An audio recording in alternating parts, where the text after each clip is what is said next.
Other than doing your jogging, are you still weightlifting? Yes. Yeah, because... Barely. Do me a favor. I don't want this to come off wrong, but throw a picture up with your shirt up on the website if you could. Oh, how could that come off wrong? Yeah. John Boy, that comes off so wrong. No, And his shirt ain't coming off. You're really an inspiration, though, to us. You're gay and faggot. The last time I saw you with your shirt off had to be like 5 years ago. What? You are faggot. Summer's coming up, so, I'd like to see you photographed maybe out there without it. I'm not Richard asking to see your cock. I mean, come on. Fucking faggot. Why don't you and I just webcam tonight? Yeah, really. Oh, that'd be cool, man. You want to see me with my shirt off so that you can evaluate how I'm doing physically. Well, you're an inspiration, man. Your diet, not just that you're, Or have you forgotten what he looks like and you need to fuel your fantasies? No, I haven't forgotten. I love sucking cock. I got to tell you, with this body image thing, I went to the movies the other day, and who's there? Wayne Siegel. Yes. From Legend, Porsche, Audi, Saab, and whatever other cars. The guy that Ralph ripped off that one time. Yeah, go ahead. Yeah, I see Wayne there, and I say, "Hey, Wayne, how you doing, pal?" And I smack him on the back, and I ran my hand into a wall of muscle. I mean, really, like a muscle man with a big, giant, thick arms. What's he up to? I go, Wayne, what are you on the juice? The juice? What are you taking? What anabolic supplements are you taking? He goes, no, I go to the Wayne. He sounds Italian. I go to the gym. I go to the gym. Sounds Italian. Yeah, he's a tough guy. What? That's how Italians talk or something? Like that. Yeah, that's how he sounds. I know, Wayne. I know. Yeah. He goes, hey, what's the matter, man? What are you talking about? What are you talking about? Did you ask him to whip his shirt off? No, I didn't ask him to whip his shirt off. I said, man, what do you... I'm not like you, John Boy, but I... Forget about it. So I said to him, Wayne, what the hell are you doing? He goes, I got into the gym, and I work out with these guys who lift heavy weights. And I don't think he does any running, or all he does is lift weights. Uh-huh. And really, if you want to get into big muscular shape, what I do is probably crazy. I mean, I ran 6 miles yesterday, and I ran 5 the day before. That's unbelievable to me. And I look like a skeleton, Well, so that's a runner's body you have. Yeah. Muscles don't grow on a runner's body. No, but I don't think muscles would grow on this body under any circumstance. What you do is you get a cut as hell, though. You have to be cut as hell, lifting those weights, running those miles. Just whip it off, man. I'm not cut as hell. As a matter of fact, I've been really kind of bummed out lately because I'm not in great shape. Come on. I got a bit of a gut. Yeah. Yeah, I'm telling you. Well, that's mine, pro. I have a real gut. You don't have a gut. I have... Well, you don't run 6 miles. Right. No, I had asthma when I was a baby. Running is running's tough, man. I ran a mile in junior high and it almost killed me. Yeah, well, believe me, I ran a mile in junior high and almost got beaten up. He had to run because he had to. But I got to tell you, I'm not in great shape. I'm really not. Well, what happened? You do go to the gym. I go to the gym. Yesterday, I did about 30 pull-ups. Yeah. And I don't see me looking all that good. I mean, there are not too many guys my age. Or any age who can do 30 pull-ups. I can't do one, Howard. Not one. Yeah, it's a tough exercise. You got to be pretty strong for it. Pull-ups are difficult. 30 pull-ups. 30. I mean, not all at once. I did sets. You do your hands wide apart or close or like. I vary them. Really? Yeah. Wow. Yeah. So Jesus. I'm, Can you do anything useweful like a cartwell? Because of all this work? No, nothing. Or fix a car? I can't do anything useful. I can pull myself up. Howard, how many are in the sets? How many reps? It depends. Sometimes I'll do sets of sometimes I'll do a set of 8, then a set of 7, then a set of 6. Okay. I'll go down. Right. Like yesterday I did 5 sets of 5. Maybe I did like 25. You know what I mean? I did I break it up. What's your record in a row? I don't know, about 14, 15. That is really unbelievable. Yeah. But I look at myself and You'd think you'd have some muscle definition. I don't have any definition. Plus, I'm a little bit hairy. But you're a man. But I don't have. Look at your arms. You're pulling yourself up with those arms? These twigs. I don't have any muscle. I mean. Oh, my God. You'd think you'd have, like, definition. I don't know, but look at me, though. It's all flat. You're gorgeous. But you know, there's no tattoo area. I don't understand what's going on with me. I don't know. Believe it or not, with tanning and being dark, because I'm white as hell. And we know. If I get a little sun, all of a sudden I'm seeing some cuts and, some stuff that I didn't see. That's why these bodybuilders burn themselves beyond recognition. Yeah, well, part of it, I'm not going to sit and tan. I'm not looking to win any contest, but I don't consider out in the Hamptons this year, whip it off, whip the shirt off. There's no sun here. Yeah, we live in the rainforest. So anyway, look, I don't know what to tell you other than the fact is that the reason I'm not whipping my top off is because I have nothing to be proud of. I work out and work out, but I really don't look all that good. So Wayne Siegel said there was no juice, just heavy weights. He's just using heavy weights, and I guess he watches what he eats, but he's big. He's got a lot of size. I don't know how he looks with his shirt off either. He might look ridiculous. He might look like somebody blew him up with a pump. Like a spark plug. But he seemed very strong. Interns aside, not counting the interns, would look better than you with their shirt off right now in that whole effing studio. I mean, you want them all shirtless. I'll tell you what. Maybe forget Fred. the interns. I'm going to have everyone take their shirt off, including me. And Robin will be the judge, and we'll see who has the best body. And Robin, too? Yeah, Robin, too. I'm pretty sure I don't. I doubt it. You're going to win. Think of these other... who else there is... Fred is in good shape? Well, it's you or Fred. I mean, come on. You beat his ass in those pull-up contests, though. You whipped his ass. He knows you're stronger than him. But number one, dude, I worked out the day before, and I was doing wide arm pull-ups. Wow. Oh, okay, well, listen. And they're a lot harder than the standard pull-ups. Not saying that Howard didn't do well, I can but... go wide. What do you mean? What are you talking about? No, he's not saying that to you. No, I'm saying that to what's his name? Narrow or wide? They're both hard. No, they're harder doing it this way. Wider's hard. I can do it way that way. harder. No, I'm you're saying talking about forward grip. I'm talking. Yeah, exactly. Yeah, they are harder that way. They're harder, and that's what I was doing. That's pure strength right there. I had 7 points in a 3-on-3 basketball game yesterday. I don't know what to tell you. Who's going to come in here and take their shirts off? First of all, most of the guys out there, they might as well not even come in. No, the only guy who They're not in any kind of shape at all. The only guy who might stand a chance is Will, and that's only because he had cancer. See, so don't even bother doing it, because the fact is you would probably win. I probably would. You're right. Well, how funny is it that me and Benji are by far the youngest, and we're not even in the contest? You know what I mean? Well, listen, it is alarming the shape that a lot of my guys are in. Yeah. Richard, I mentioned yesterday, has been drinking and letting his body go. He looks terrible. It's the worst I've ever seen him look. Yeah. Sal keeps himself in reasonable shape. No, but Sal's flabby, Howard. If you see Sal, he's like... but he's in reasonable shape. Well, I mean, he's not bad. gained a lot of weight. He's like atrophied. Compared to the rest of the guys around here, he's an Adonis. JD has gotten doughy. He's gotten doughy as ever. And he's really young. Gary hasn't lost any weight. I'll tell you who else. Jason. Jason, you can't even mention. Jason is in the worst shape. I mean, Artie has lost more weight and is in way better shape than Jason. I'm worried about Jason. He's so big. I mean, I'm starting to worry about everybody. I don't want you worried about anyone. You still worry about you. Would you want to do? You want to do the shirt thing? I'll do it with you. John Hine is a mess. Who around here is taking care of themselves? There's nobody to take their shirt off. Howard, I do 200 push-ups a day. Yeah, but look at what happened to you. Yeah, but besides my gut, your face has gotten very big. You got a big double chin. You've gotten way out of shape. You look Let me shit. here. I'll take my shirt off. Take off your He shirt. just wants to show you his body. Take off everything. No, don't take off. Oh. Wow. This isn't what I was hoping for. Richard not is bad, now right? You know, it actually isn't that bad. No, his arms are good. No, he actually doesn't look so bad. Put your fucking shirt I got a little bit of a chest. Right. You're pretty white, though, huh, Richard? Like I'm me. super white, pale, yeah. You're Kansas country fucking white is what you're. But the gut is the hardest thing You actually ever aren't to that get rid of. bad. I take it back. I'm just watching Sal eye him up and down. Sal can't take his eyes off you. Sal, what's going on over there? I mean, it's kind of It's like looking at a canned ham. I mean, he's got all these like. Touch the chest, Sal. You ever? Touch my cocks. He's got. Look, I can make my boobs go up and down, too. Watch. Yeah, He looks like he has a vagina rash on his pecs.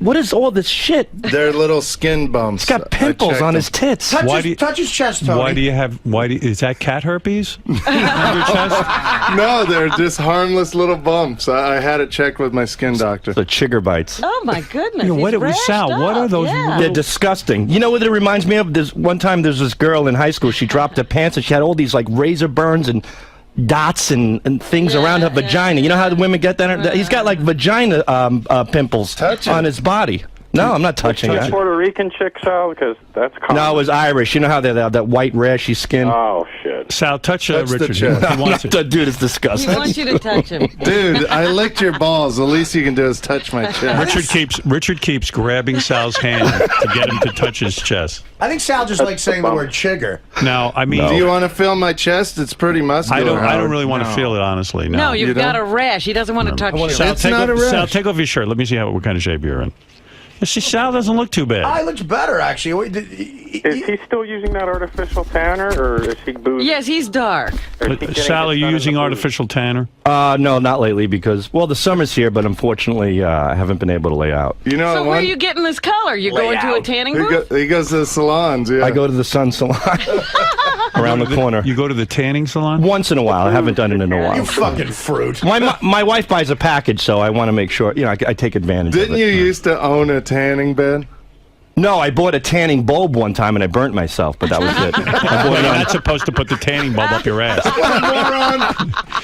So you... He burns himself. So you are... you see, he doesn't look so bad. No, he I'm not bad. doesn't. But I do he's have not going to beat you. I do have man boobs. No, he can beat me. No, Here, he can't. All right, shirt's coming off. All right. You got to get the shirt off. Yeah. Who else should we... Artie, get your shirt off. Fred. Are you taking yours off, Howard? Yeah. Right. Artie, put your shirt back on. Do you really want to be in the... Artie looks a lot better. I don't give a shit. Look at how gorgeous you look. Wow, look at Fred. Compared to what I used to look like, holy shit. He definitely has not Fred been looks to the great. tanning booth. Now, No, I don't care. Artie, Sal, you like the way Fred looks? He looks Yeah. really good. Oh, Fred looks amazing. Why don't you fuck him? You know what Sal's Very tits good. remind me of? You ever seen the cover of Blind Faith, the 14-year-old girl? Yeah. And her little tits hanging out. That's what Sal reminds I definitely have chick boobs. Now, hold Unfortunately. on. Yeah, you look like cover of the Blind Faith album. Now, me. Now we need the photographer, too. I'm the only one who looks like a man. Now, Robin. A lot of man. Well, I can hardly see Fred. Basically, it's a competition between you and Fred. Wait, Robin. Howard, you need to shave. I know. You know what? I've been lazy. But about I think that. everybody else ought to get in here, Yeah. too. You have a chest, though, Howard. You have nice Well, I chest. work out a little bit. Yeah, I told you that. Can I feel like your pectorals? I look like I escaped from Auschwitz. No, you look good. I'm looking Those people look way worse. I don't know what. Turn this gay, Richard. I'm trying to feel Howard. You're the asshole that requested this. How many people wouldn't want to feel Howard Stern's chest? Me? Now, I wonder. I do Can not I? want to feel him. Don't come near me, Sal. I'll drop you. No, now, you Robin. Now, wait a minute. Can I we wanna get Will stick- in here and just... All right, Will has Will, to get come your in and shirt take off. your shirt. And Artie, can I stick $1 under your tit? I mean, I'm telling you right now. I'm telling you right now. You come near me, I'm dropping it. All right? Okay, Tony? we're both naked. Hey, Tony. I'm changing your name back to Tony. We're all shirtless and Benji, you're not making getting threats. into this contest? I'll take Artie. All right, go ahead. Benji's lost some weight. Yes, he has. Let's see what's doing on Yeah, you got a his shirt. haircut. Let me see. Benji has lost a couple of pounds. Look how gorgeous he looks. Yeah, sure, it's a lot better. Well, Benji wins. It's clear again. Holy shit, Benji's tits go around to his back. Yeah, that's the one thing. That's the one thing. I don't even know what I look like. Put me on there. Let me see what I look like. You won't fit. You know what? You're right. I don't fit. Well, Robin, I looked way worse Robin. at one point. Yes, Robin, is Fred yes. the winner? I believe he is. I can hardly see Fred, but Fred, from his step upper out. body Fred looks the development, best. I would say that Fred is the winner. He looks Yeah. great. Can we get Yeah. Will in here and get him nude already? is Come the in here, winner. Will. Fred's the winner Fred's again. the All right, Rich, we know you want Will naked, all right? You fucking fruity. Robin requested it Well, first. I'm helping you. Robin, out of curiosity, for real, who has the nicest nipples? Oh my God! Me. It shouldn't Clear. be. It shouldn't be Pretty guys good. who have nice nipples. Better than yours. No, I think that's important.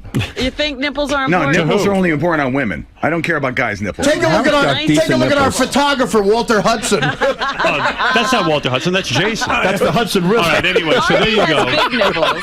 JD, get in here. I guess Richard has the best nipples. Does he? Did you hear that? Wait, everybody was Light and talking pink. over it.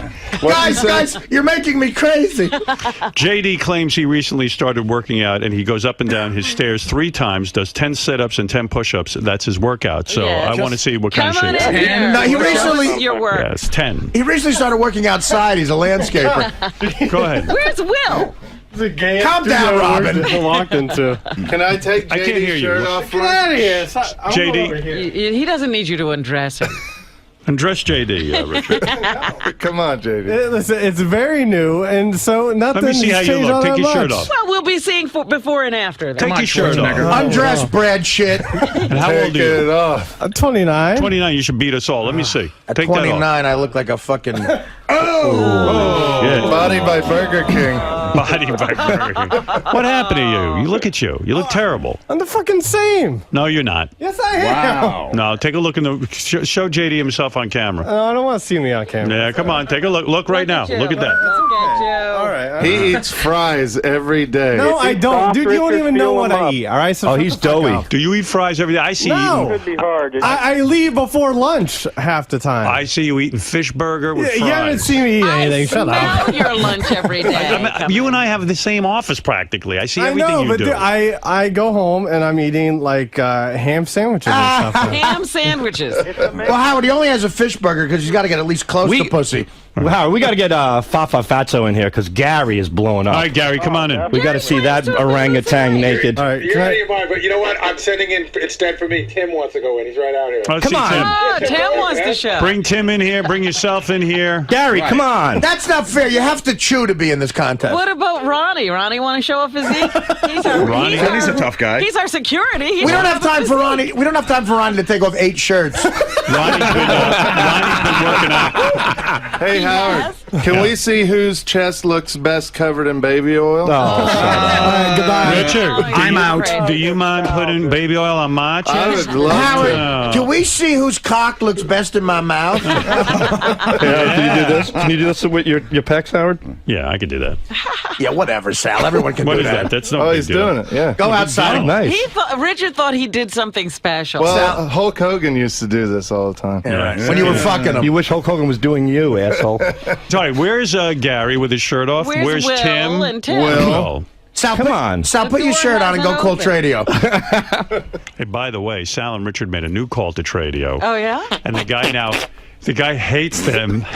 Really? He's given up religion he now hates. Yeah, and I will play it for you this hour. Thank you. Yes. Can these pictures be up on howardstern.com of you mainly, Howard? We don't need to see. No, your I'm not belly putting a out. picture of me up because I'm hairy. I need to shave down. Wait, aren't we allowed to make that decision too? How about Jason? No. Jason's right here. Take off your shirt, Jason. No, you think you're hairy, Howard. See, look at Jason. Jason, take He's off like your a shirt. bear. Let me see what kind Come of on, shirt. I did it when I was 300 pounds, Jason. Take your shirt off. Take that blanket off. Holy shit. Take your shirt off. Oh, it is off. The fat wolf man. Why is he wearing a sweater under his shirt? I've never felt sexier in my life. Wow. Jason, what are you doing to your body? You're Well, the very hair's heavy. not my fault. No, I don't mean the hair. I'm talking about your fat. Oh, No, I my know. goodness, turn around. Probably eats bacon for breakfast. Wow. He's still turning, Robin. What are you doing to yourself? I've been eating better. I'm down 10 pounds. Is that the medication you're on? Is that why you're so hungry? No, I think I don't know what it is, but I'm working on it. I've lost You 10 are. pounds in the last couple of weeks, and I mean, come on, you can do it. I'm working on it, bro. Now, where's Gary and Tim? How come on, they're not Gary. here? Gary guys. hasn't moved from his desk. All right, get in. Get in, Gary. Big Come on, pussy. Gary. He just had something. We're not interested. No, you get in. Everybody here is. Hey, listen, I didn't ask. I haven't commented. Little Mikey or the fucking gay guy's having a phone and wants to see it. I'm not interested. Dude, you offend us with your face. How about your body? Come on. You just had something pulled out of your cock. Get in here. How bad could it be? Not in front of you, asshole. All right, let me take a break. Pussy. I guess the other girls aren't coming in. Robin, let's see you. The What other about girls- Will? Oh my God, Robin called me a girl. I'll be right in. All right. Hey, John Boy, I hope that answers your question. Hey, Howard. Okay, well, hey, I know you want to tan up and shave a little, so I'll be looking forward to that. All right, John this boy. summer. I don't want you to throw something up that you don't feel is your best. All right, Thank thank you, you. John Boy. Hey, Howard, can we have an armpit farting contest since Sure, we're all I'll shirtless? take you on. Okay, ready? All right, go ahead. Here we go. I'll go first. Get on mic. Oh, here we go. What's the matter with you? Oh, he's licking his hand. That's pretty good. Oh. All right, your turn. Can you do that? Tonight, dude. Oh. I beat you. He's good. Yeah, I didn't wet my hand. Wait, let me try. Let me try. Ready? I can't believe Let me you try. guys. Oh, stop it. There you go. Go ahead, Sal. You go. That's pretty good, the length. He's good. Richard, you can't do that? I can't do that. Sorry. All right, thank you. Sal learned how to do that in a pizzeria. All right, we're going to take a break. We'll be back. And by the way, Jason Ellis is here. I'll be interviewing him. He's a serious disc jockey and pro skater and has quite a colorful past. He's going to stop by and say hi to us, but He's going to keep his shirt on, I hope. he's not going to be topless. You know, I heard that guy gets a lot of pussy. If you want to put me on hold, I want to ask him about that. He bangs a lot of chicks, I heard. He's Is from that right? Yeah, all right. All right, John Boy, I'll put you on hold. Hey, You're a good thanks a caller. lot, pal. All right, maybe you can get his shirt off. Yeah. We need your help. All right, we'll Can be back. Jason put his shirt back on? Yes, we'll be back right after these words. This is the best of the wrap-up show. A recap and behind-the-scenes look with John High and Gary Dell'Abate. The best of the wrap-up show begins now. Hey now, Gary Dell'Abate here, Baba Booey. On Monday's wrap-up show, John the Stutterer stopped by and was ranting and raving that Ralph makes more money than him and that no one listens to Ralph's show. Of course, he has no facts to support this, but he rambled on anyway, and it was funny as hell to listen to. Here's how it went.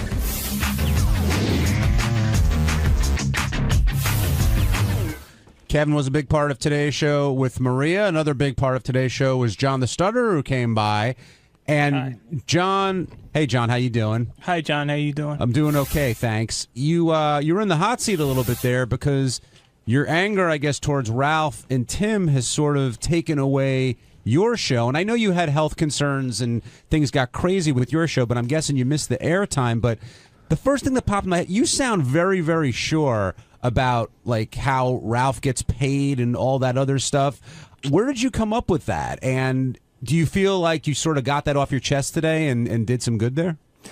Well, I'm glad that I got it off my chest, obviously, John. Yeah, I have been a fan of the show now for many years.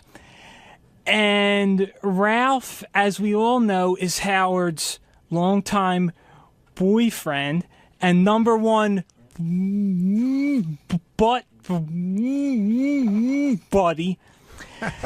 And I just think that my perception that he gets special preferential treatment is held by many, many fans, and I think that I am the correct.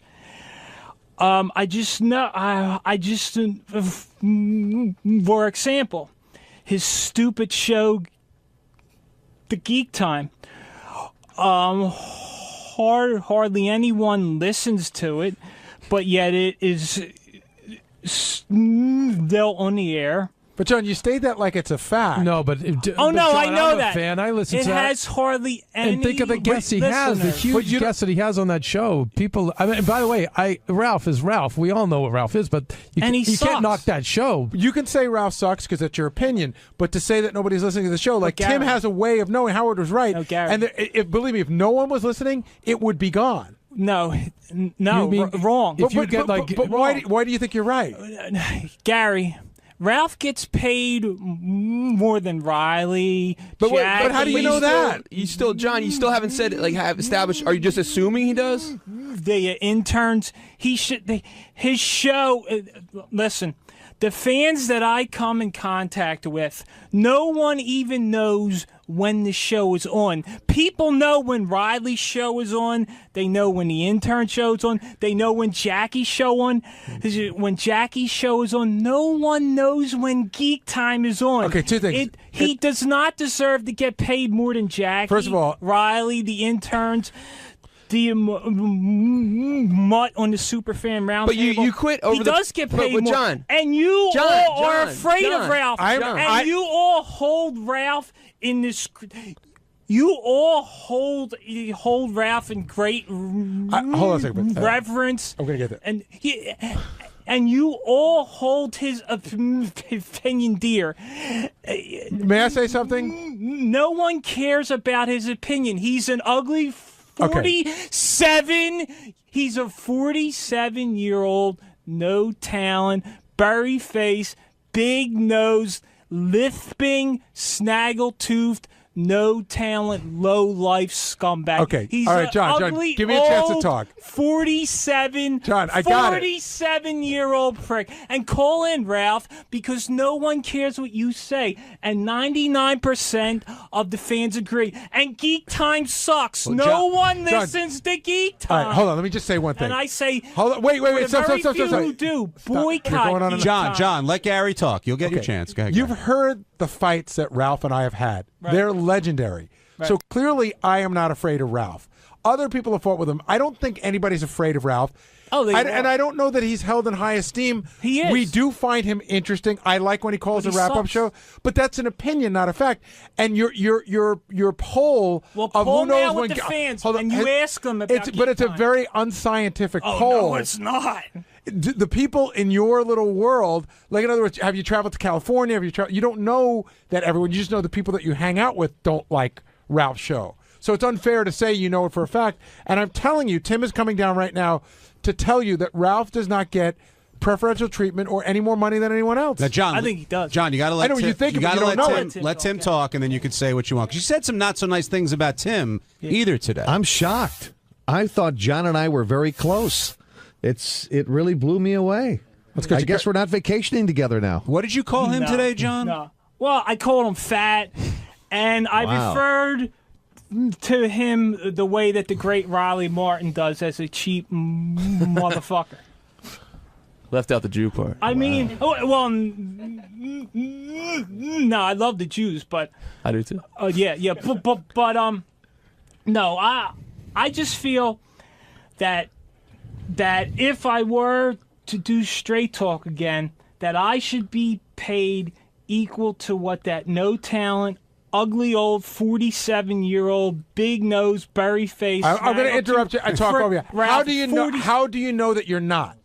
How do you know that you're not paid? Because there's no way that Ralph is only getting paid $150 a show. He's getting paid more than Riley. He's getting paid more than Mutt. He's getting paid more than Jackie. Tim, do you want to address this? I don't comment on anybody's salaries or what they make. But I know he's getting. But you don't know. You're guessing. You feel it, but you don't know it. We treat everybody here as fairly as humanly possible, and there's not a lot of money here. Me. No. There's not a lot of money. You have a great opportunity. I know that this man here agrees with me.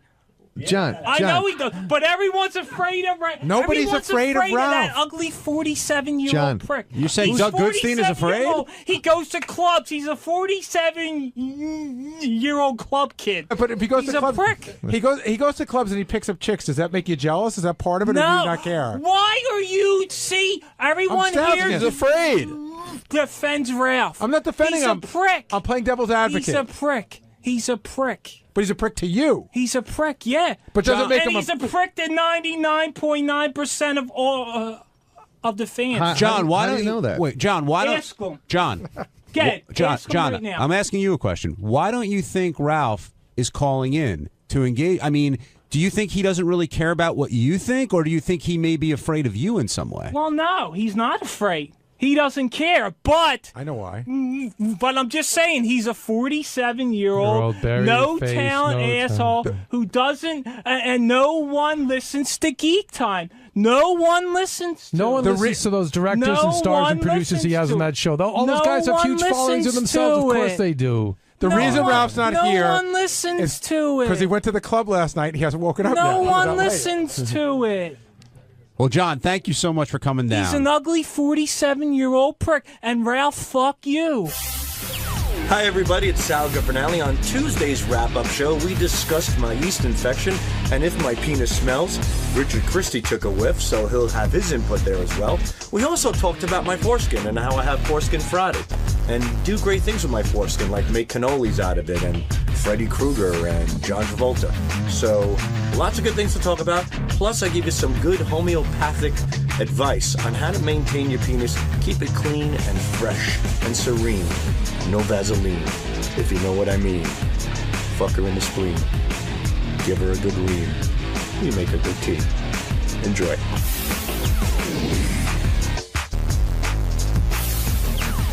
Richard, before Sal comes in here, I want to ask you. You said that you can smell, like you could smell the yeast that grows on him. And let me make it clear, because he's kind of freaked out by this. His cock doesn't always stink. This was like one time a year or two ago. I want to make it clear, Sal normally has a clean cock.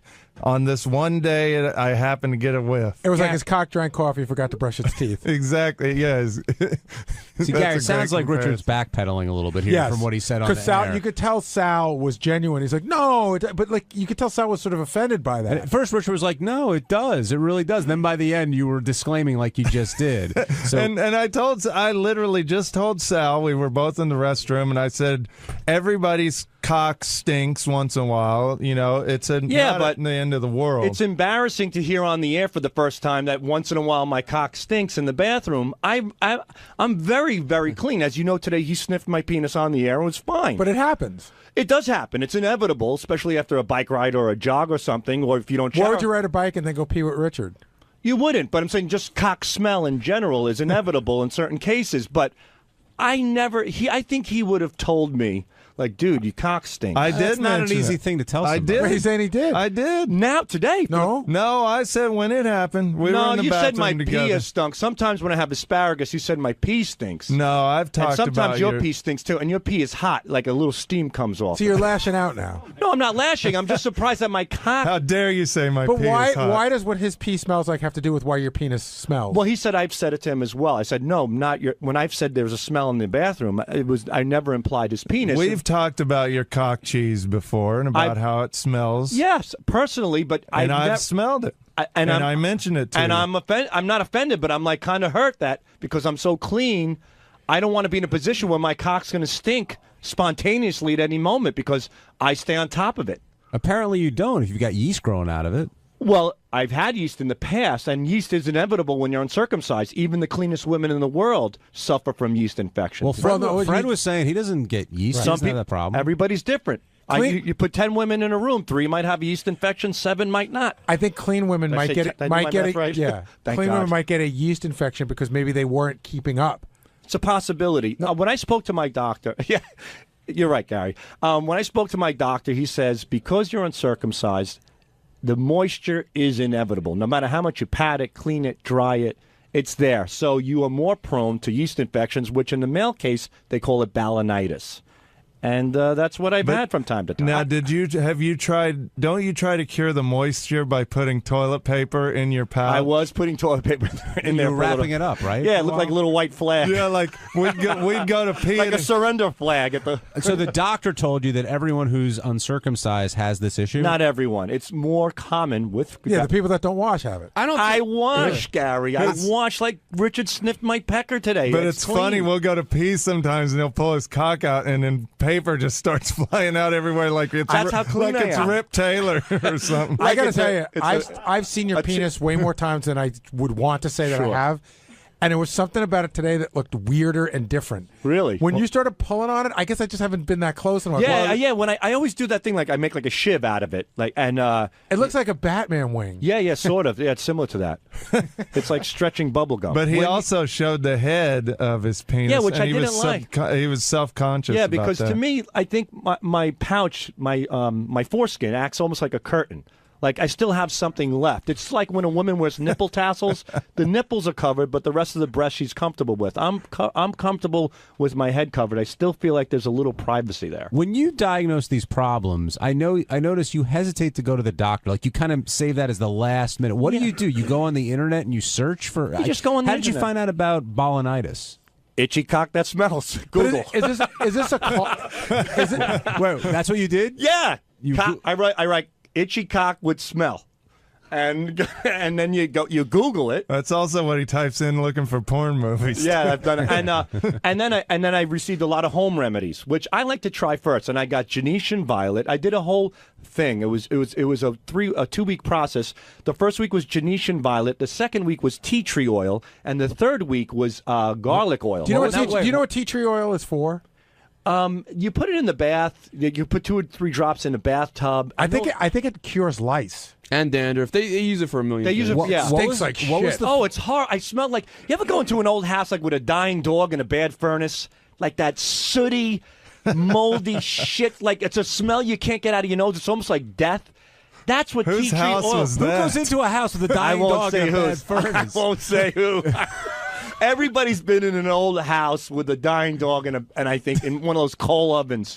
You know what I'm talking about? It's burnt. He's been watching Old Yeller too much. Ever been in a house with a one-legged transgendered male? Seriously, where are you coming up with that? I've been around the block. What was the name of the first thing? What violet? Genetian violet. Genetian violet. Yeah, and what is that? It's some sort of natural home remedy, and it's a purple liquid. And I didn't know it stained you. So for the whole week, about a week and a half, my dick was purple, and I had to wash it off. Then I did tea tree oil, which, like Gary says, smells like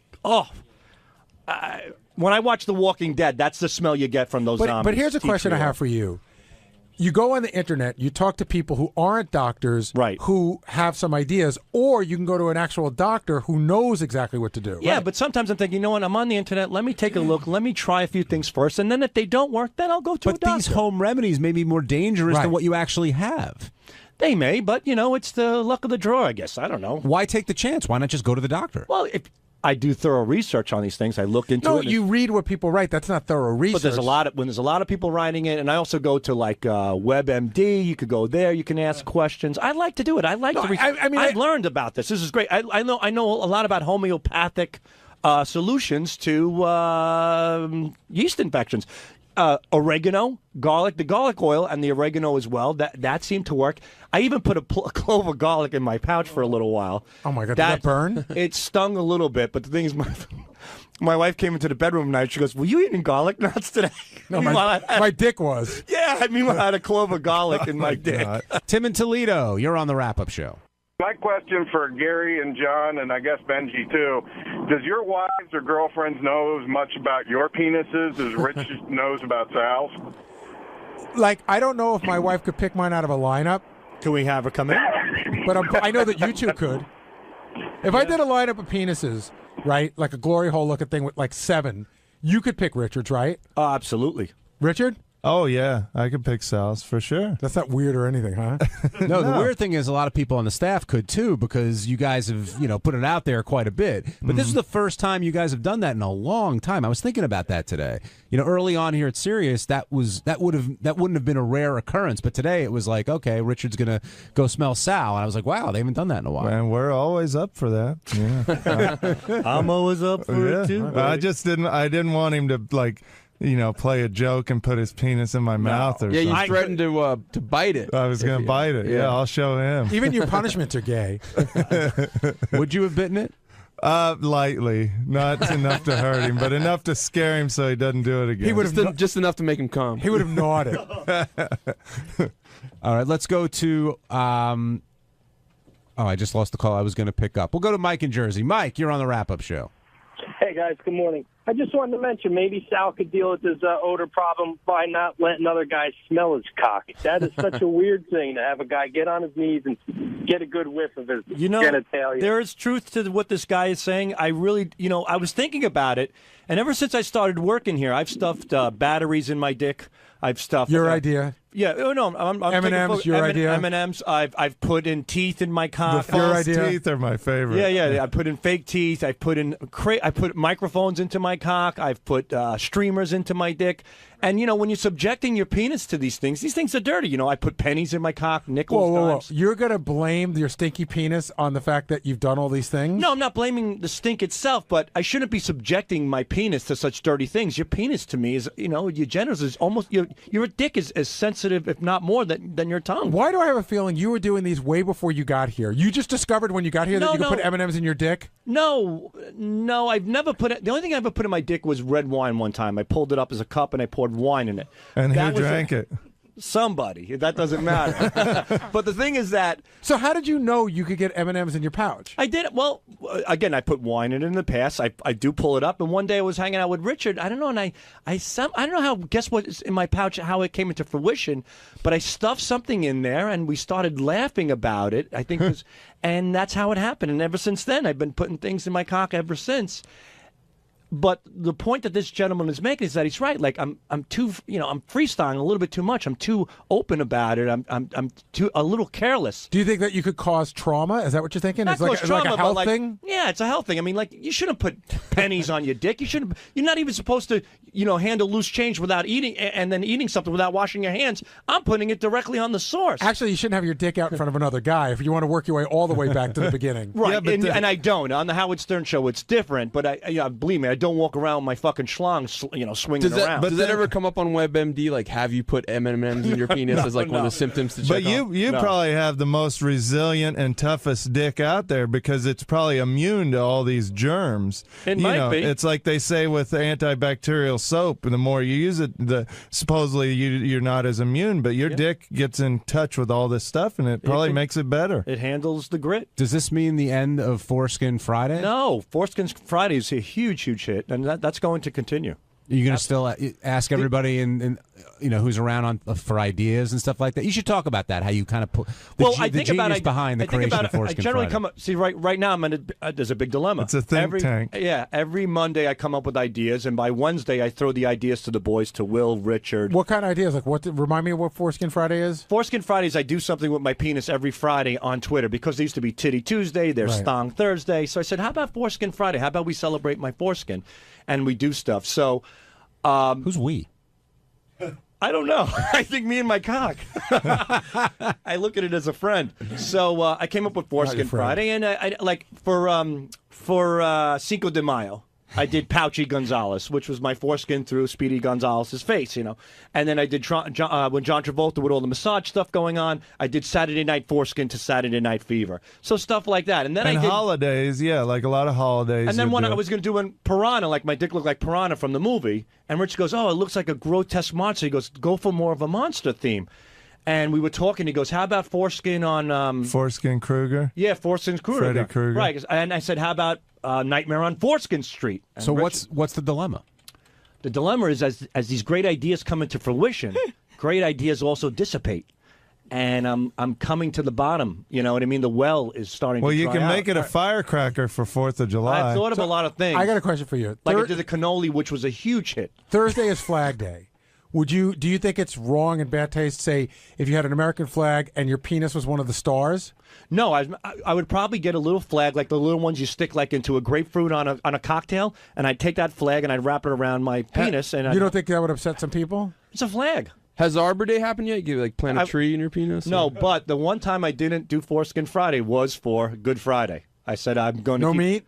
No, none whatsoever. You drew the line there. Yeah, I said I'm keeping the good and Good Friday, and I put a little fish. I didn't show. You should have put a pizza on it. That's what everybody orders on Good Friday. That's Catholic. Steve, what do you want to say? Yeah, Gary. The best is though on like Thursday, you'll be sitting there working, and you get a tap on your shoulder, and it's Sal, and in his serious voice, he does the, hey, I'm working on something. I'd just like to get your thoughts on it if you could.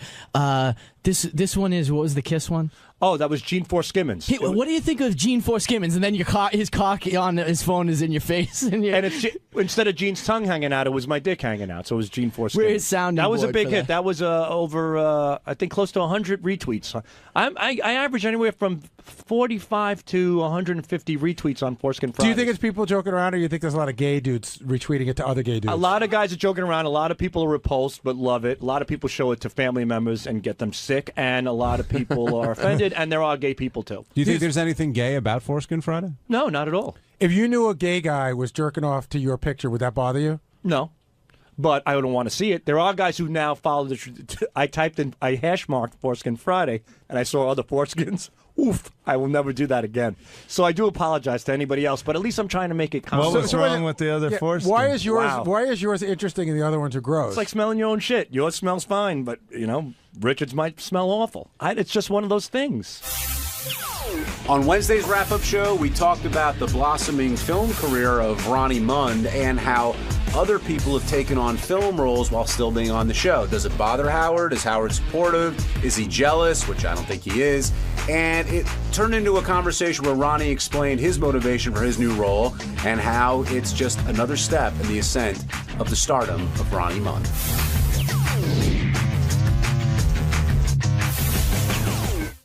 Now joining us on the program is Ronnie Munn. Ronnie, we've confirmed that you will be appearing, or at least acting in this film on Monday, I guess, a Stamos film. And Howard doesn't seem thrilled with everyone going out and doing movies. Were you worried about doing this role? No, I had talked to him about it. Do you have any idea how many lines you have? No, I'm supposed to get him today. But do you think it's a big part, or do you think it's a small part? I think it's probably small. According to what I just got an email from them. Actually, they heard the show this morning. I guess they were saying that a Stamos film is not a junk film, basically, and don't compare it to Sal and Richard's movie, that kind of stuff. Well, I think they're working on a whole other level. Basically, it says I'm playing myself, whatever that means. But you're not Ronnie Munn. You're an angry guy at a strip club. Or are you Ronnie Munn? Ronnie Munn? Like we'll say in the credits. I don't know if my name is Ronnie Munn, as the part, but I'm playing myself as probably like a host or something. So how do you plan to approach like the character? Like, how do you see yourself? How are you going to prepare? The usual, carrying on like a lunatic on stage. That's what I'm seeing. Is there anything special you're going to do to get ready for it? Because you doing it just going out with the guys is one thing, but being filmed, I mean, that's a different ballgame. Well, I think if I try too hard to think about it, it's not going to work for me. Would you consider getting crazy drunk? No, maybe a drink or two, maybe. Are you a good actor? Crazy drunk. You act? What do you care? Well, I mean, what did you come in here to bust my balls? You're going to be in a movie. Oh, he's already here. You're going to be in a movie, so I figure you must have some kind of acting experience. It's supposed to be a crazy type movie. It's a comedy, asswipe, and basically it's supposed to be about a guy who's taking guys out to teach them how to be single, I think, or some shit like that. Almost like a hangover type thing. I bet it's nothing like Hangover type. No, I just got off the phone with the producer, if I can interject. Well, and they thanks said, for interrupting. Go ahead, John Lee Rune. First of all, Ronnie says he's going to memorize his lines on the toilet. Yeah, that's where I do my best thinking. That's where I write my poetry. Shit goes in, shit comes out. Yeah, right, exactly. But the producers heard what Howard said this morning and were a little disappointed because this is a multi-million-dollar movie. Ronnie's scene is one scene. Benji and Elisa are not in it. They wanted to clarify. They're not sure how that all got started. But they definitely wanted to clarify that the producers are big fans of the show. Obviously, Stamos is too. But they pushed Stamos to put Ronnie in it because they said there's no better person for this character than Ronnie. It's a guy who is a patron in the strip club, getting up and yelling things and telling girls to show their breasts and all that.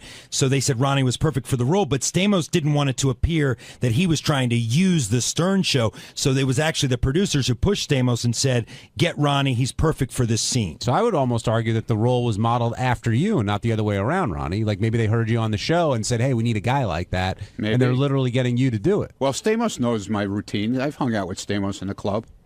So you're just going to recreate what you did with Stamos previously, basically? I'll just recreate whatever I do whenever I go. Will you stick to the script that they give you, or will you feel like room to ad-lib a little bit? Well, I'll talk it over with them, see what they think. They said they're going to get Ronnie's input today. They want to see what he's most comfortable saying, although we all know. But Are you excited for the role? Yeah, it's cool. I think it'll be cool. Do you see the potential to break out Let's Fuck Some Whores?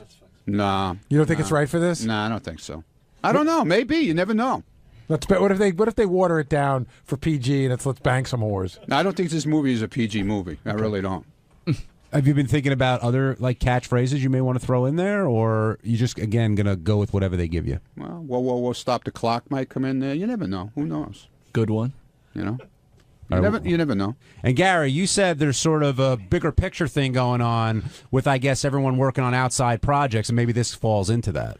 Yeah, I just think that what Howard hears is like somebody's doing this movie, somebody's doing that movie, somebody's doing a show on the web, somebody's doing the block party, somebody's doing an eat and greet, and it all becomes one thing to him.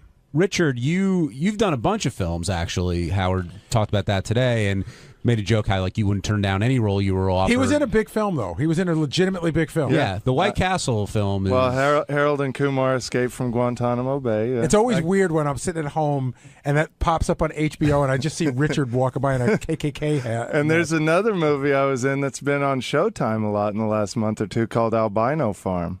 And you know, a lot of horror I've seen fans. that at least 100 times. Are you sort of the go-to albino kind of guy? Well, now that Edgar Winter's very sick, they get Richard. But when you hear this movie's out and Bigfoot's doing it, and I guess this is the movie Sal got his teeth done for, we found out today, and you're in it as well. Do you think twice about doing it, or are you just like, you know what, sounds cool, it's during off time for the show, so I'll give it a shot? You know what, this is there's a huge crew on this movie. It's got a decent budget from what I've heard, and they made me a really good offer, and I'm happy to do it. So yeah, I mean, if I had to go to, you know, like Arizona to get paid $5 for a movie, I wouldn't do it. I want to make sure it's something legitimate, and it's definitely a legitimate movie. Gary, do you blame Ronnie, Richard, Benji, if he gets that role, whatever, for taking these roles outside of the show and being in these films? No, it depends on what the roles are. You know, I think there's a big difference between being Benji from the Howard Stern Show or being the weird guy on the corner. Do you know what I mean? I guess you'd have to take it part by part and figure it out. I actually got to be in a movie that Maria Menounos' boyfriend, Kevin, directed that's going to be coming out soon, too, called Serial Buddies. How many films have you been in? I don't know. You know, my film career started with Jodie Foster's Contact. Is that back true? in the, yeah, but I was one of the people running away from the explosion and when one of these spaceships blows up or something. And then I got to be in Tom Hanks's From the Earth to the Moon. I was hippie smoking in laundromat parking lot. You know, I have to say, in the history of the show, probably the greatest role that anybody on the show's ever gotten ended up on the cutting room floor, but I saw it because Cameron Crowe sent it to me. Kenneth Keith Kallenbach had a scene with Tom Cruise in Jerry Maguire.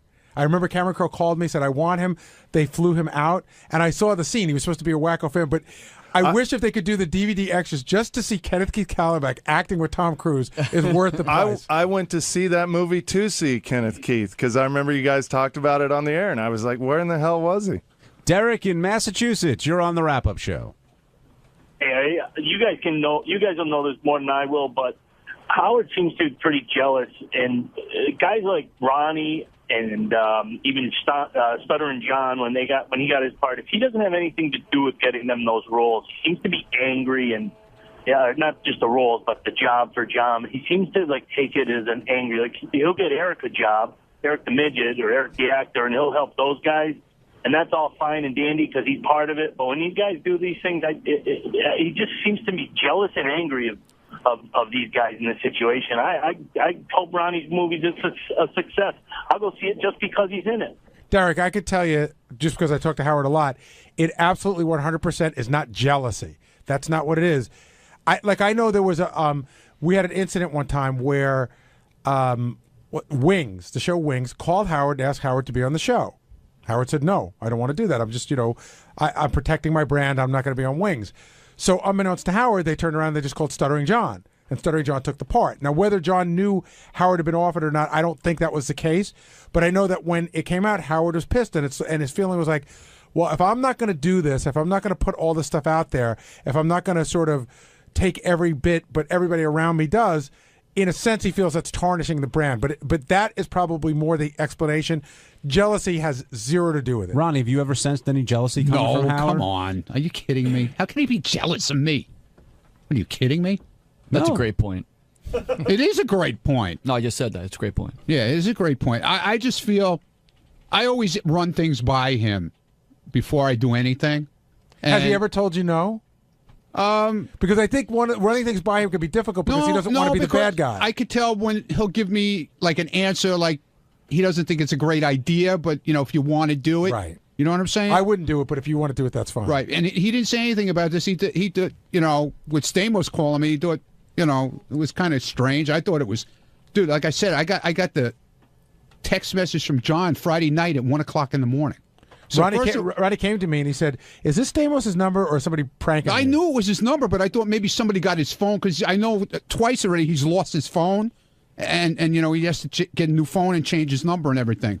But I thought for sure this was something kind of scam. So And and he also asked me for Robin's address because he wanted to send us something, and I wouldn't give it to him until I talked to Robin, and I wanted to make sure it was him. You know what I'm saying? Right. Because I just wouldn't give it out Robin's address to anybody. If we thought somebody lost his phone or whatever. But then when they started calling me about all this, I knew it was legit. How do you approach Howard about it?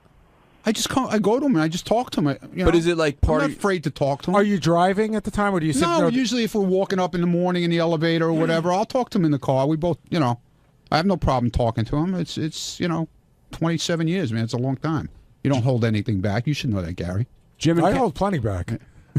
Jim in Carolina, you're on the wrap-up show.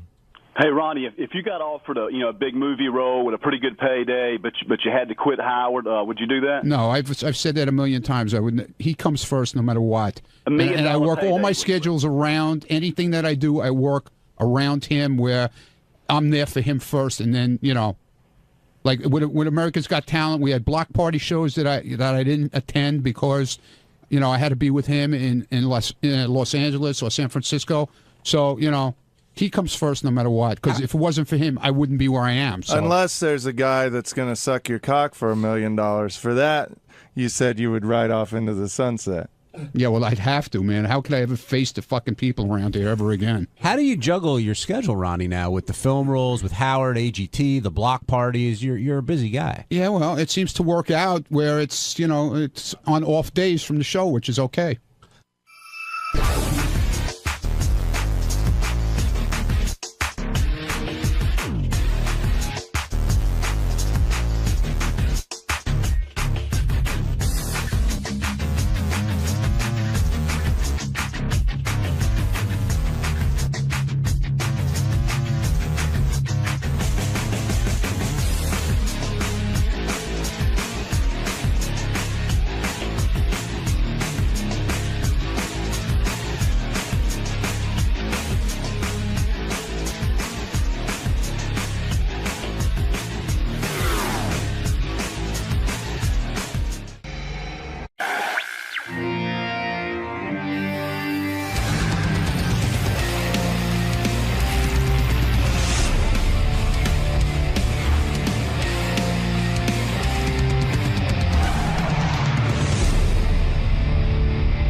But let's go to the Henry Hill page.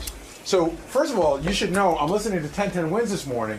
They must be reading right off of TMZ, because they said Henry Hill did this, he did that. And they go, in later years, he redeemed himself, and even was a frequent guest on the Howard Stern Show. That's what they say on TMZ. Or, on 1010 Wins. They said in the first. But how is that a reform? Well, I think he reformed and he appeared on the show.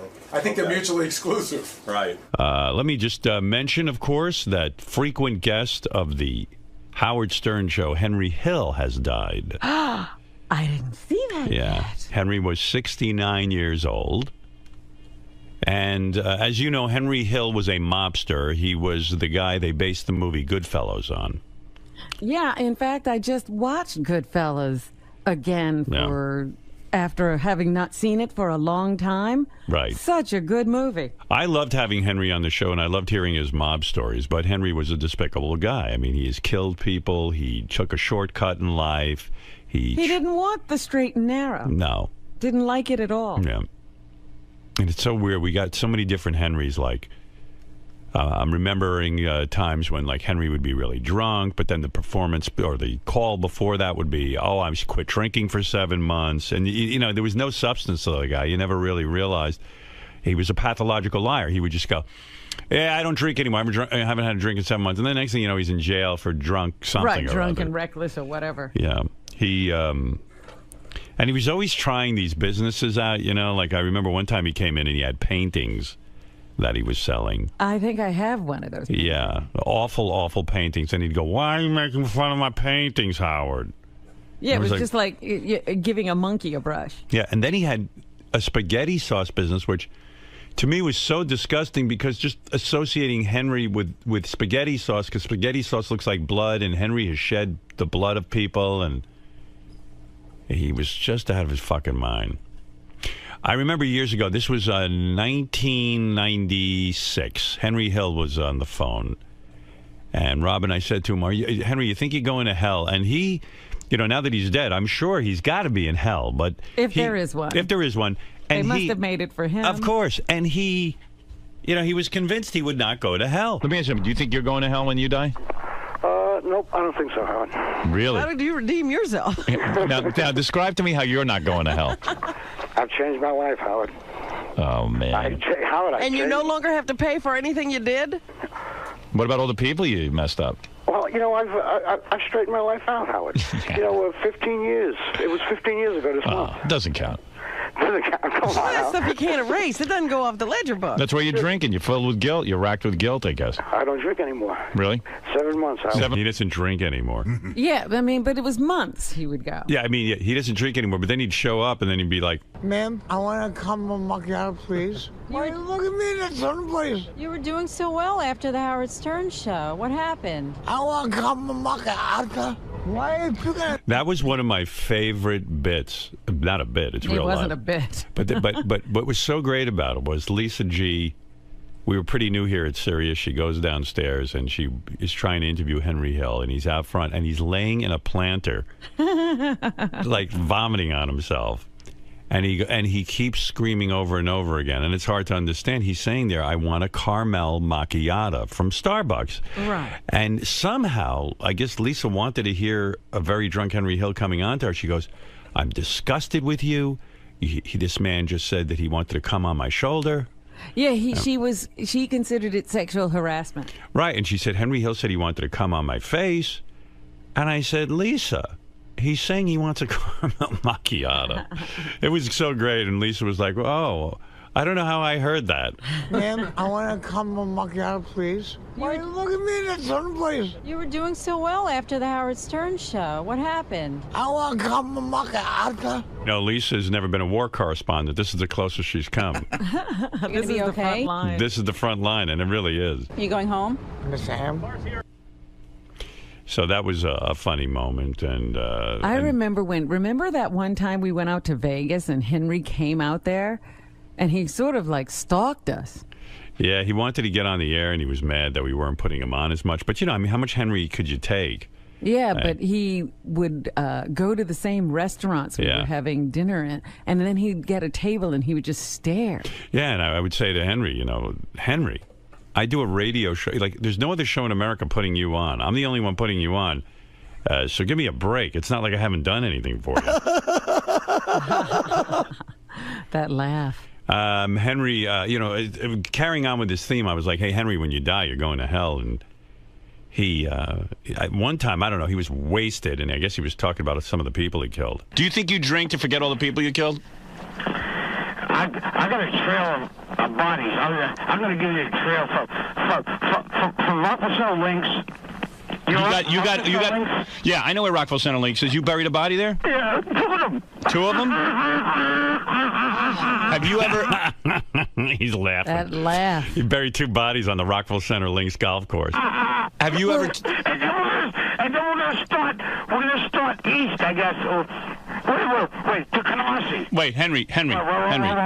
You're saying you killed you killed 2 people and buried them on the Rockville Center Links? Where? Yes. Where in the Rockville Center Links? What? What? The 4th hole. 4. The 4th hole? What is this? The 4th hole? What are you saying? The 4th hole? Henry. What?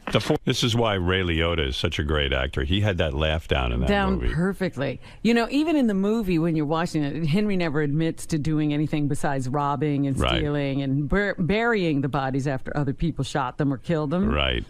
But, you know, he's certainly willing to hang out with murderers. Yeah. 4th hole? The 4th hole. No, come on, be honest with me. Tell me where. Under the green. I swear to you. Under the green? Who were the 2 bodies? They were stockbrokers. Stockbrokers. They must have screwed him over in some deal. Right. They gave him money and they didn't make money for them. Then they killed him. Yeah, I mean, there's so many Henry moments from our show. I don't even know where to begin. And the other weird thing is, too, like, I mean, this is a guy who betrayed the mob.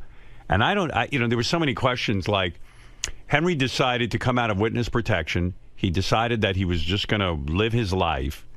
And he didn't care that there were mobsters who were supposedly looking for him. He was like, fuck it, I'm living my life. I don't want to be in hiding anymore.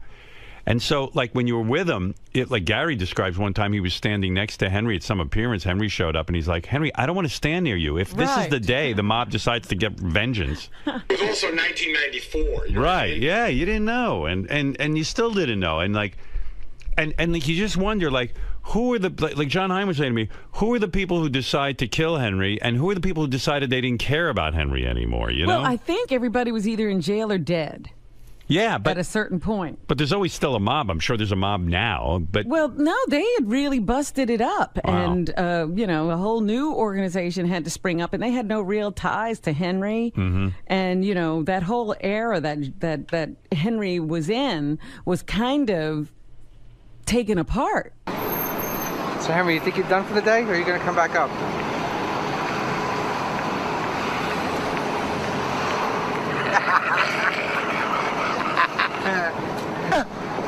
Yeah, I think this was when Henry was kicked out of Del Fresco's. He tried to get in there and hang out at the restaurant, and I think they kicked him out of the place. You know me. You know me, man. And? I pay my fucking way. No, these are cold. Have you ever been that drunk in your life? Never. Yeah. I think one time I was, but I was unconscious. Yeah, You I know? mean, you can't stay awake and talk. Henry could. They must. I imagine they are. Here, Henry, zip up your coat. Nah. Zip up your coat. Henry. Fucking lady. Come on, Henry, zip up your coat. Come on. I have a fucking wife. And the other thing is, somehow Henry still got women. Yeah, isn't that insulting to women? I mean, like Henry, like in that condition, had a woman taking care of him like a mommy. It was amazing. He had women. You don't have a wife, remember? Who would have you? Here. Zip up your coat, Henry. You're gonna freeze. It's cold as hell out, Henry. Here, hold this a second. Oh, there's Paulie. Now, Paulie used to call in all the time and fight with Henry. Right. Paulie, you had some of the most legendary phone calls. I'm glad. Yeah, I mean, was good This is a good day for you. yeah, this is. Are you happy Henry's gone, or are you going to miss him in some weird way? You were kind of linked to him. No, when I saw it online last night, it kind of put a smile on my face. Isn't it amazing to you that the mob never actually kept their promise of killing him? Like they once he came out of the hiding, that they never went after him. No, not really, because Robin was right on with what she said. You know, everything broke up. It just wasn't the same as it was back in the 40s, 50s, 60s, 70s. After he did his ratting on everybody, everything just seemed to disband, and everybody kind of went their own way. Sure, there was still a mob, but wasn't as strong as it was. So Robin was right on. Paulie, why did you hate Henry so much? What was the thought there? Because he was a rat, right? Well, first and foremost, yes, being a rat and a stool pigeon and a mutt, Henry never, ever killed anybody. Henry was a delivery boy. He was a gopher. Tommy would say, go pick up our food down at Don Pep on Liberty Avenue by the racetrack, and, you know, that's what he would do. But, Paulie, you would think that, so in other words, when he wrote the book, or somebody wrote that book, and they based it on his life, you feel he embellished on the truth and made himself to be a bigger player in the mob than he really was. Absolutely. I mean, they glamorized Henry in that movie tremendously. But, yeah, that's exactly it. Yeah, I mean, Henry, do you think Henry lied when he said he was in on the Lufthansa heist? What, physically on it? Like, do you think he was actually a part of the heist? In the background, sure, maybe. Right. You know, he could have been. He could have made a couple of bucks on it, but not to actually physically go to the airport and steal the money. No, he was just around, and with you being around, you had some perks. And Tommy had money, and Jimmy had money, and you know, if you're around the money, they're going to spread the wealth. Right. So he was a guy who really was immortalized in that movie Goodfellas, and made it seem like he was one of the big players, even though he wasn't full Italian. You know, he would have been a big mob guy. Made man. He makes it seem that way. Yeah. So is there anything positive you have to say about Henry Hill's death? I mean, is there anything that you want to say about the man that you liked? Let me anything for a second. Cool. No. All right, Paulie. There you go. Paulie, who called in every time Henry was on. Paulie was on. Yes. And Henry would go, hang up on this guy. Hang up on him. Legendary fights. Because he was afraid to hear the truth, and he knew I was the only one, and I think I'm the only one left who knew that crew, who hung out with that crew, who knew Tommy and Stax and Henry and the whole mishpucha, you know. You wanted to fight him. I remember that.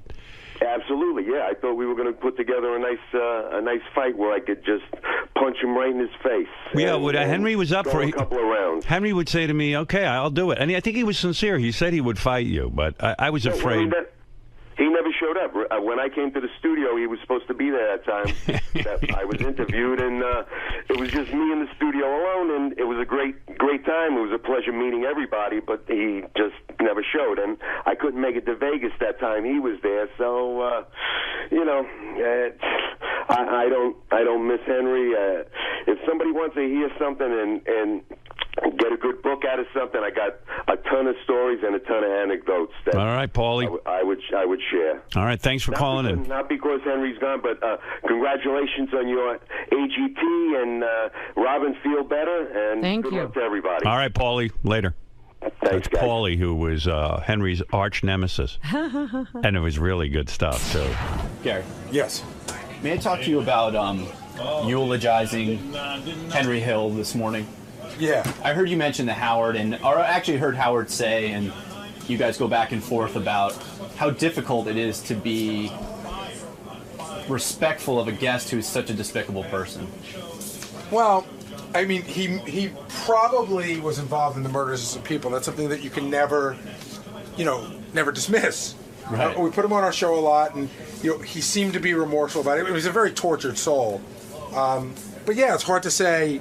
I mean, usually, even if you're full of shit, when you're eulogizing somebody, you can start with, he was a good guy. Right. But it's hard to say that about. I didn't know Henry well enough. I can't say Henry was a good guy because I met him after he did a bunch of stuff that was really bad.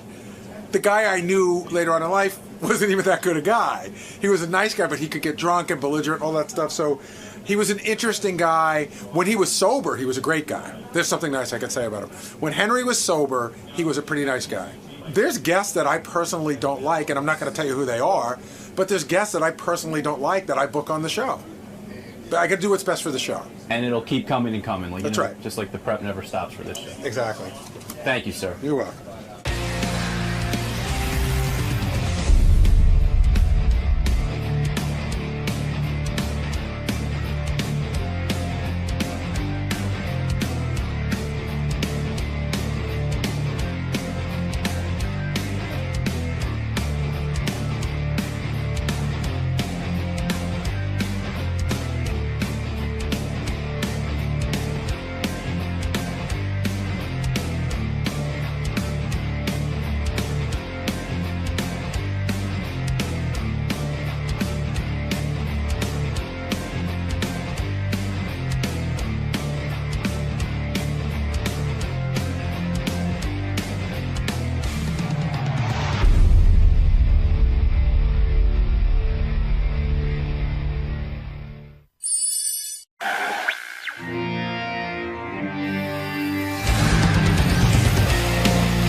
What's the deal? Like, do him and Kimmel know or like each other, or is it just? Yeah, like are they rivals? Well, I'm wondering because I know Jimmy hates Leno, and I know he loves Letterman.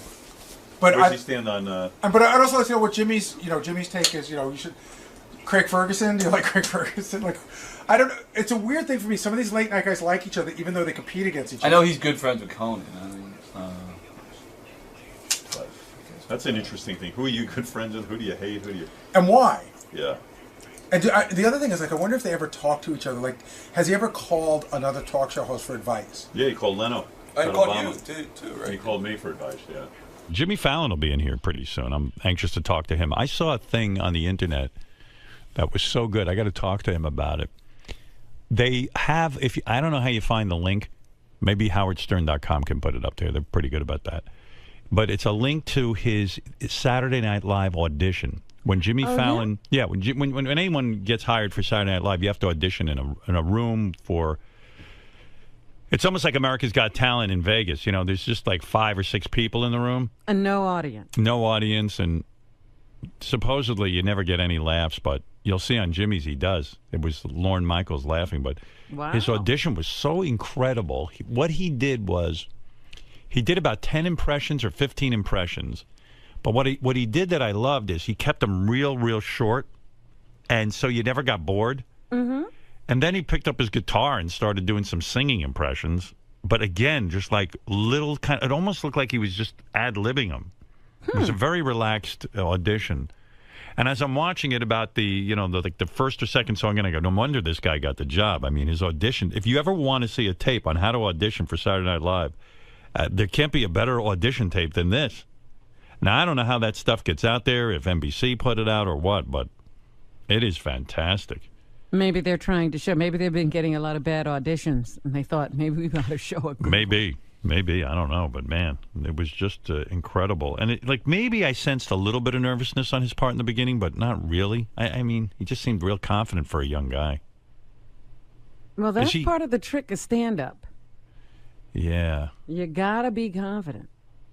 Hey, Jimmy. Is Jimmy here?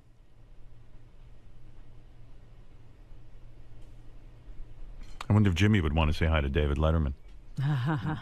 Do they speak? Are they friends? Should we try that? I'll try that for a second. See how that goes. Jimmy Fallon is the host of Late Night. Is that his? What's the name of your show, Jimmy? Is it Late Night? What is the name of Jimmy's show? It is Late Night. Late Night, right? Yeah. It's Late Night. Hey, everybody. Hey, man. With all these shows, you could get confused. Real quick, do you want to say hi to David Letterman? No. No? You didn't hear him? You don't want to say hi to Dave? Yeah, I can say hi to Dave.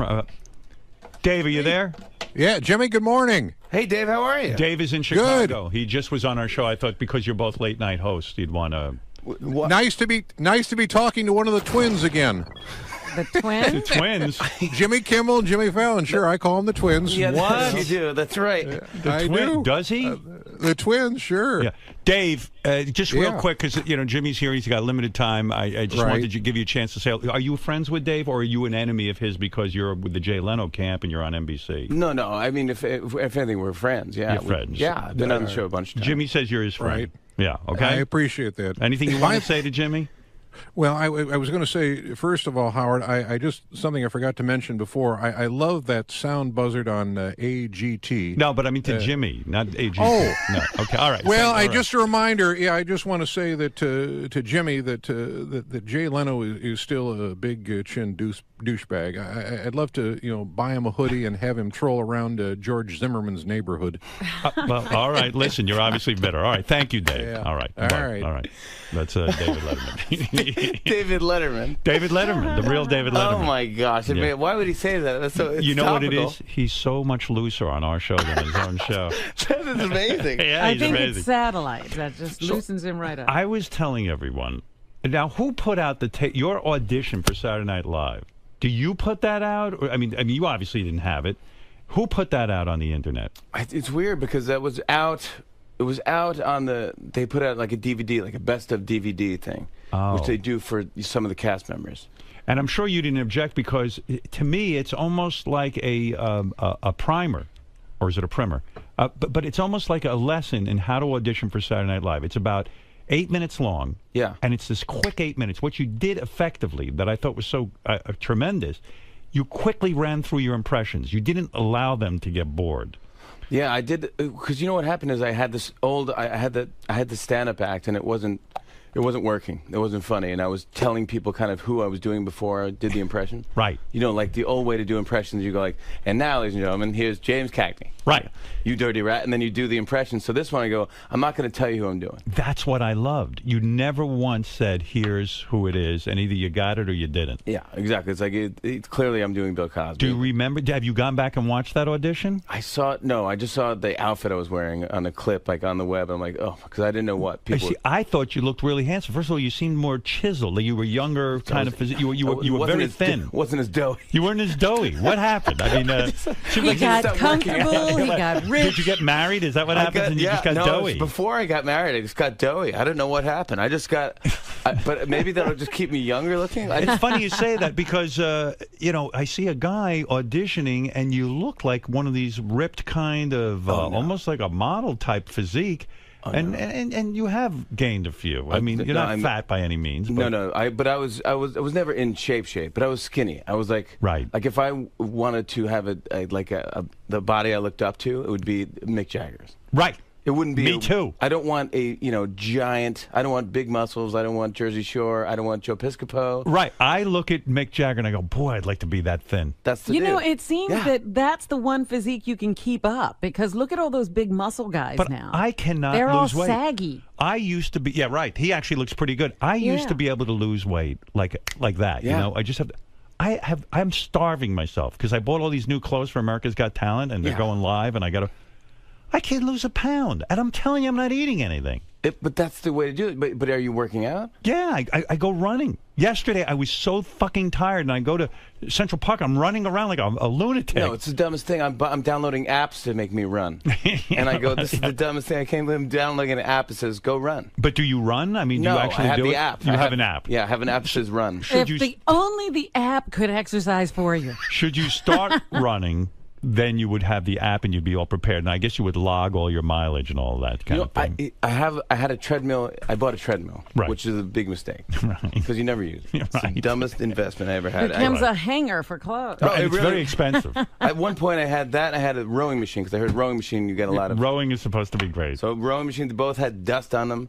I would go in, I'd put on your show, and I'd listen to your show and try to row like I'm in a rowing team in Poet Society at Harvard. This is the dumbest thing. 30-something years ago when I started this show, I always pictured a guy in his car listening to it, never on his rowing machine. Oh, it was so lame. It's so. I wish I'm telling you now because I don't do it anymore. But at one point, I had gloves, so I can grip. I can grip the rowing machine. Right. And it was just so dumb and a waste. But then I had a treadmill, and I ran on the treadmill. And maybe I'm just, maybe it's because I'm just so doughy. I made a lot of noise, and the neighbor comes up and knocks on my door, which I don't want. I don't want to talk to anybody. Right. So you kept the machines in your apartment? Yeah.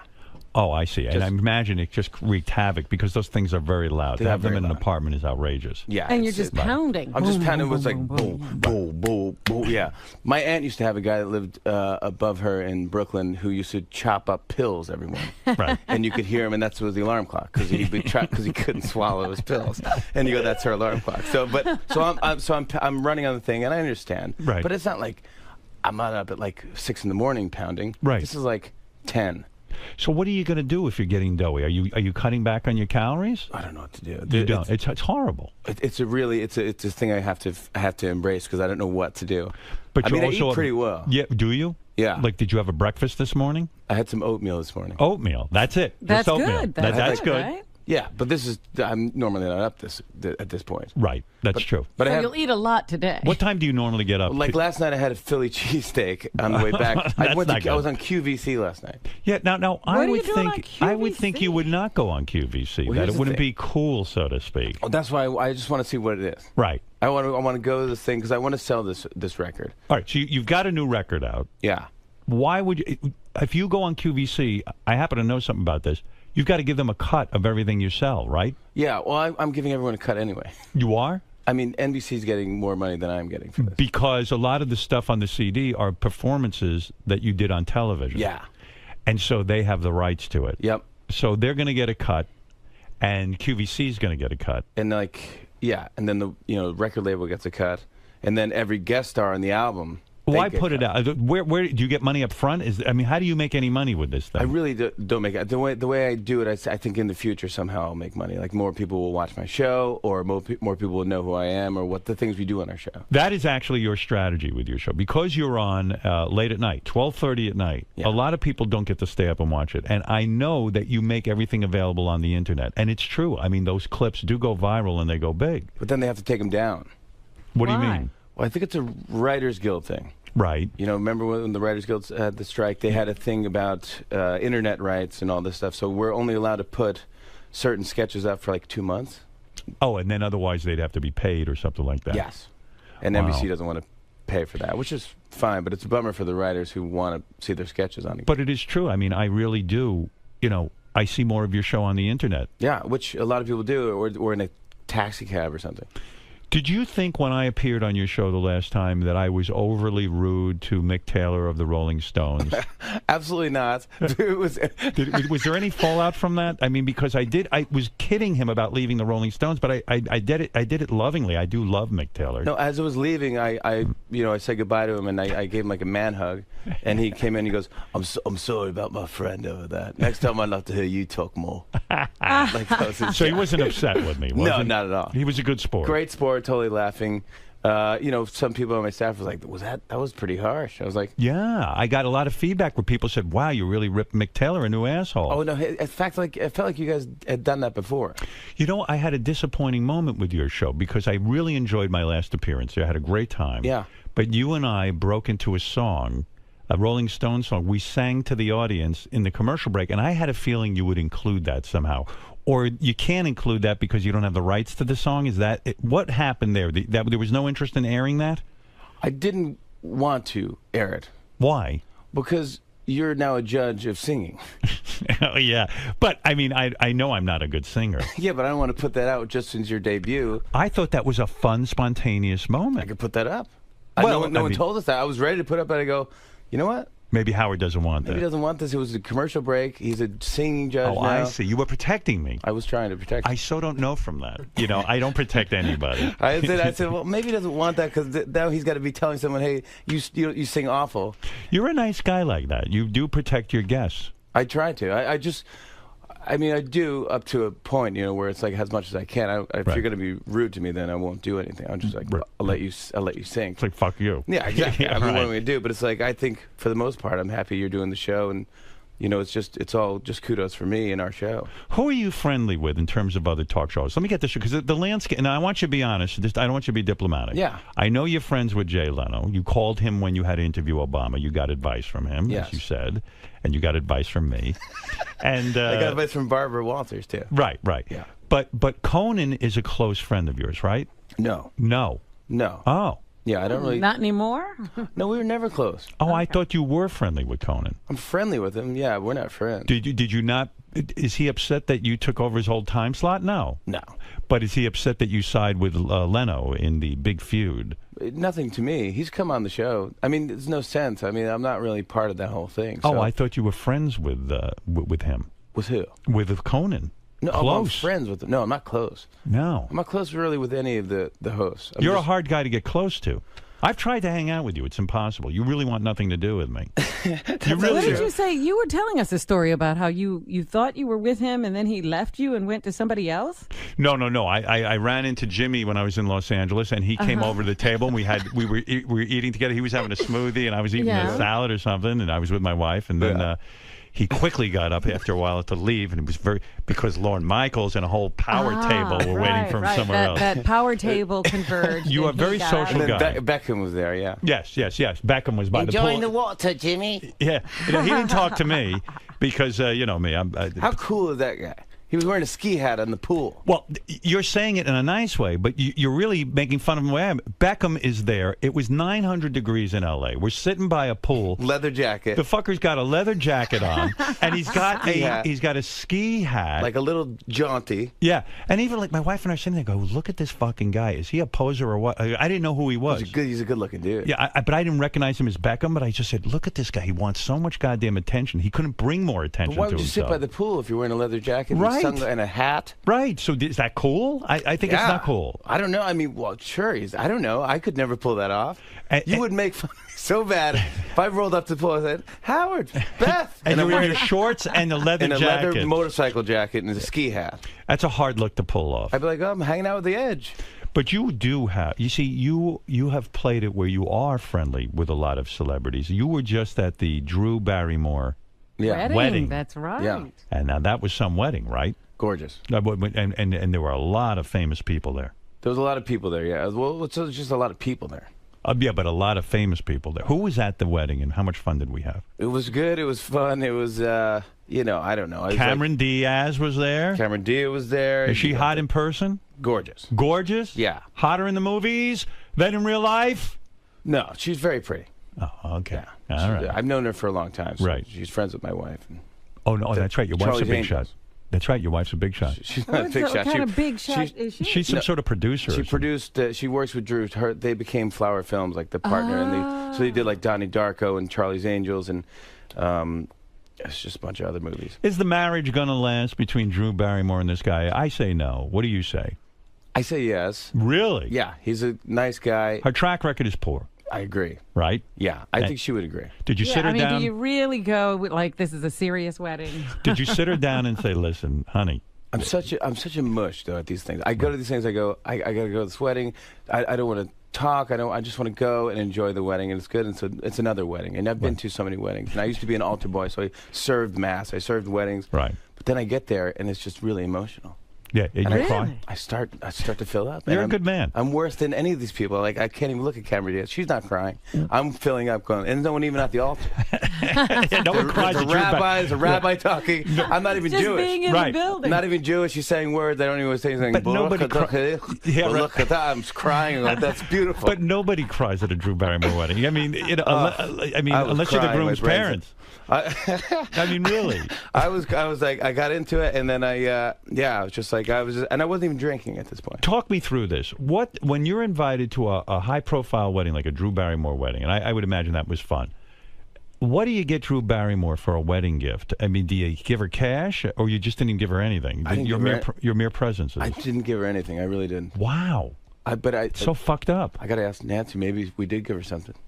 We had to give her something, right? I don't know. Yeah, I had to travel. That's your gift. I mean, don't you hate that? It's the gift of you. When you have to, it's a destination wedding. Yeah. And you work for a living. Yes. So I have to take off of my work. Right. And fly to where you're getting married. And then give you a gift. And then if they get divorced the week after, I don't want the gift back. Right. I want my time back. That's right. I want my tears back. Yeah, exactly. All the emotion you vested in this thing. I really put a lot into this. But really, you do have to get a gift of some sort. I do, right? Yeah, But don't you have there's a window.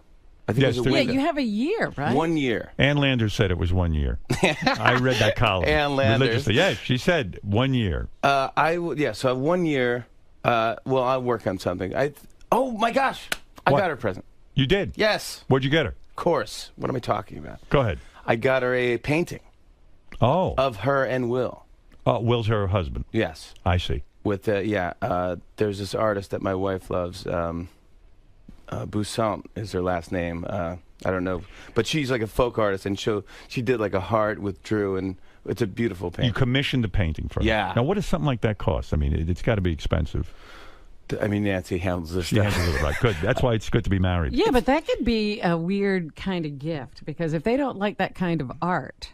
It's true. I know. I don't like, but I think my wife knows Drew enough. Oh, okay. But I mean, it's not that big. Is this the first Drew Barrymore wedding you've gone to, or have you been to others? It's the first one I've been to. First one you've been to. And what about your wife? Has she been to others? She's been to a couple others. And in her opinion, did she say, "Gee, this is the nicest one so far," or did she enjoy other Drew Barrymore weddings more? No, definitely she liked this one. She liked this one the best. This one was the nice? best. This was good. And then you know what's funny? Because she loves to have a good time. Right. She seems like a lot of fun. Yeah, but she's pregnant now. Oh. So is that well known that she's pregnant? Wedding. I don't know that anyone knows that. Yeah, people know that. You think so? Oh yeah. Maybe you just broke news. Oh, stop. Wouldn't that be great? No, it wouldn't be. It'd be no. I'm picturing her taking your painting and hanging it next to the painting your wife got her of Tom Green and Drew Barrymore. Like there could be a whole hall of husbands. Don't you think that'd be kind of cool? Yeah, like the Vatican. Yeah, right. Yeah, all those paintings. Whenever you marry a guy, you have all new paintings from the Fallons. No, but she had a band go up, and it was a fun. It was. I mean, she knows how to throw. But great food. Right. It's good food. Which you know what happened is I don't look at the. Do you call it a menu when they tell you what's right? on the Nah, thing? but it's like a menu. Because right. you can't order off it, but it's telling you what's going to happen with the food. And I go, so I'm eating the salad, and I just want to eat because I don't want to get too drunk and just do something ridiculous. So and just want to go home early. So I'm eating, and there's a salad and this thing, and then there's fried chicken. So I eat all this fried chicken. I eat like 4 pieces of. I never had more fried chicken. And don't you love when they serve something informal like fried chicken? It's so much better. Right. It was great. It's great. And then they go, well, here's the steak course. I go, oh, I can't because I just ate all this fried chicken. What am I at? One of those Brazilian places? Right. You ever been to those places? All you can eat? Yeah. Where you But it's all this different meat. Yeah, and you have to flip the card over to tell them to stop. Yeah. I didn't know that you have to flip the card to red because I'm just going like, why do you keep offering me this meat? I guess I'll take it. I mean, I'm not going to waste it. But then I'm like it's like a Flintstones. It's gluttonous. It's ridiculous. It's like medieval times. It's like the Game of Thrones. Yeah, it's like Game of Thrones. Give me meat. Are you watching it this season? Oh yeah. I fucking love it. I dropped out. You dropped out of Game? Why? I don't know. I couldn't put out the second episode. I don't get this. In other words, there's too many characters, too much dialogue. It's 150 characters. It's like Twitter. It's like 140. There's Peter Dinklage is just getting blowjobs left and right. I go, yeah. What world is this? What is this? And that's why it's TV. It's fantasy. Well, people at work they go. No, this is the way it was back then. I go, it's No, fiction. it That's right. It's a made-up world. What do you mean it's back like then? saying that's the way things are in Alice in Wonderland. You mean just be magic? Yeah, you eat a mushroom, you get big. It's like you're basing your fact on fiction. It's not even an argument. I can't even have this argument. So who's at your table at the Drew Barrymore? I mean, imagine a powerful table of wonderful entertainers Yeah, who do all they sit making you jokes. with? And like you say, you got to be on your game almost because you can't get too drunk. There's a lot of heavy hitters there. Yeah, I was at Drew's table. Oh. So I was with Drew and Will. Oh, my and my goodness. wife Nancy. And Nancy had to get up and speak and say something. Is she articulate, your wife? Are you embarrassed? Did you help for her with what she had to say? I didn't. I tried to, and then I tried to give her a joke. It just didn't work. What was the joke? Well, I was going to say a joke about something like that. I don't know why. She's just so nervous doing this. I don't know why I tried to give her a joke. I say, well, at the end, say, look, now that we're family, Jimmy wants to stay at your parents' summer home this summer because they have a great summer home in Maine. It wasn't even that funny going into it. That was the joke? Yeah. No wonder she didn't use it. What is that? I think she did use it. So it's you, Drew. Yeah. Who else is at the table? Scarlett Johansson was there. Scarlett Johansson's at the table. No, it's not at the table. She was there. What's she wearing? They're all just look gorgeous. Everyone's dressed up nice Everyone for the with wedding. the titties out and the whole thing, right? Yeah, sure, I guess. Of course, what do you mean, I guess? What, you're not a man? Well, I am a man, but what are you talking about? I don't know what that means. Titty dress. Well, they're flashing things. Girls always have their titties out at these weddings. I don't know. I didn't see You're that. such a polite guy. You won't even look at their titties. I didn't know. They wear those gowns, with the titties. I know you keep saying that, but I don't know what you're talking about. It's All a right. gown. It's a gown. All right. Yeah. There's no And does Drew Barrymore wear white? Does she? She wore white. It looked beautiful. There was Virginal Chanel. white. Yeah. Chanel is Will's family's in. Oh, I see. So everyone wore Chanel. Cameron Chanel. Well, I'm happy for her, I guess. Yeah. I mean, why not? Why shouldn't I? I hope she's happy. She was great. She was super happy, and it was at her home.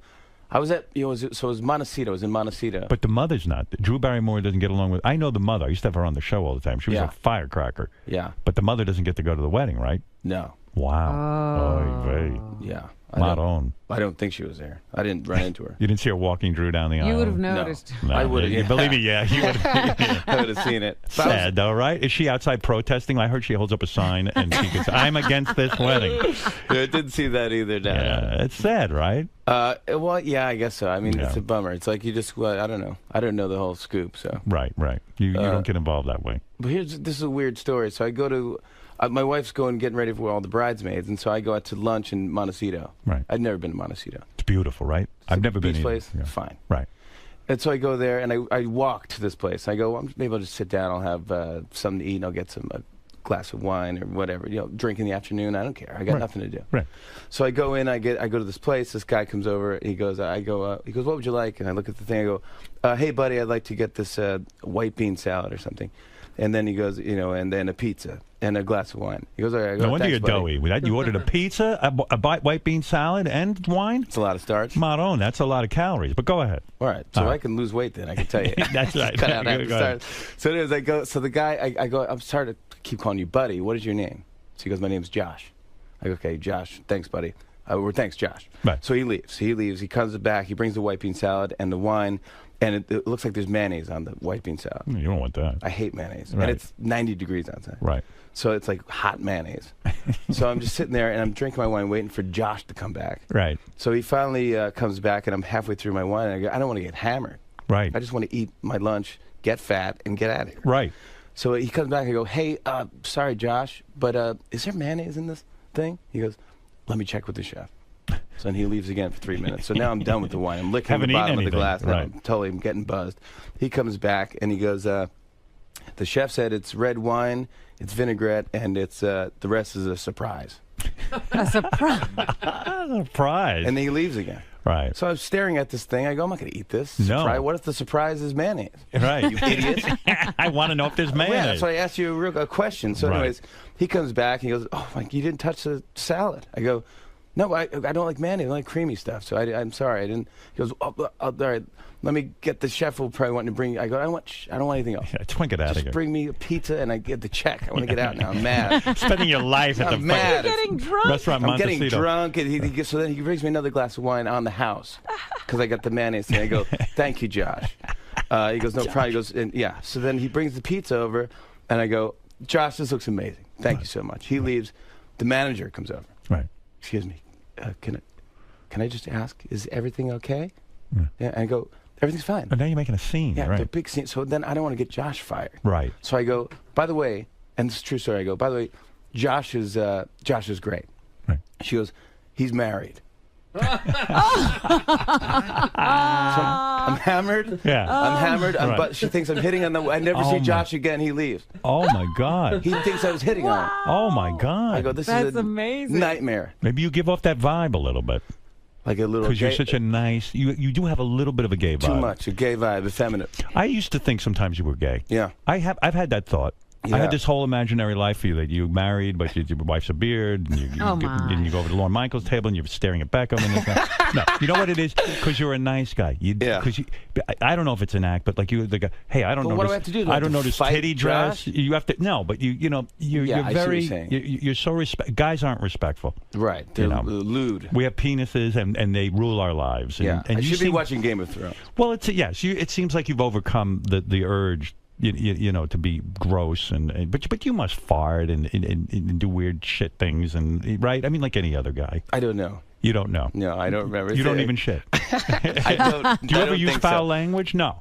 I do now and then, sure. I don't get that impression. I think I do. Sure, I do sometimes. But it's like when you're just goofing around or. Right. You will do that with your friends. Yeah. Now, talk to me about the new album for a second. I see you have your guitar here, which always excites me because I was telling Robin, this audition tape that you did when you were on Saturday Night Live, it was so fantastic. How old were you then? I think I was 23. And you were smart about it. You grabbed your guitar and you started to play the guitar. Yeah. And you went through quick musical impressions. And I love that because, first of all, it's brief. Yeah. Sucks me in, you give a funny line, and you're on to the next thing.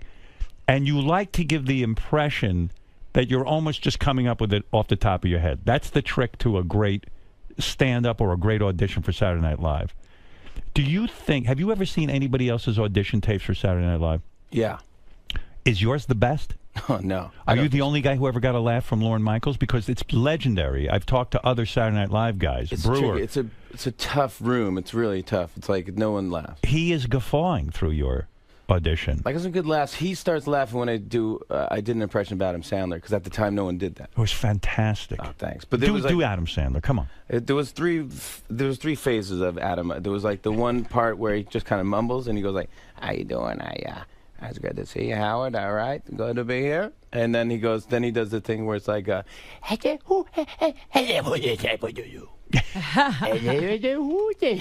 know, and then the third part is where he goes like, he yells and you're just like, "Shut up!" So I just did the mix of all three, and I actually called Adam Sandler before I did that.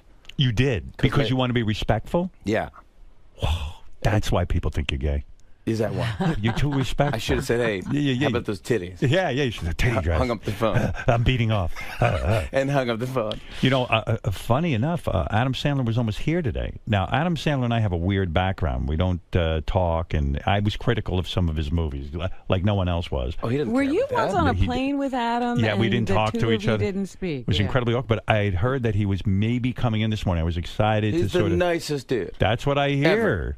Oh, he doesn't care if you don't like his movies. movies? Well, he seems to care. I don't know. Stays away from here. I was very excited to get past all of that. He's absolutely one of the funniest humans on the face of the earth. Yeah, and there's many nice. things I think he does that are funny, hysterically funny. Yeah, me too. But listen, I got to be honest. If I don't like a movie, I don't do that. How did you? When you say you reached out to Adam Sandler before you auditioned for Saturday Night Live, how do you even know to get to him? Because wasn't he already on Saturday Night Live? He was a big star. How did you know him? My manager at the time, Randy Siegel, used to work at Burlstein Gray, and she knew Sandler on his way out. Right. So she knew him. So she called Adams to say, "Hey, my client Jimmy, who you met once before, I think he saw me at the Improv in L.A. Right.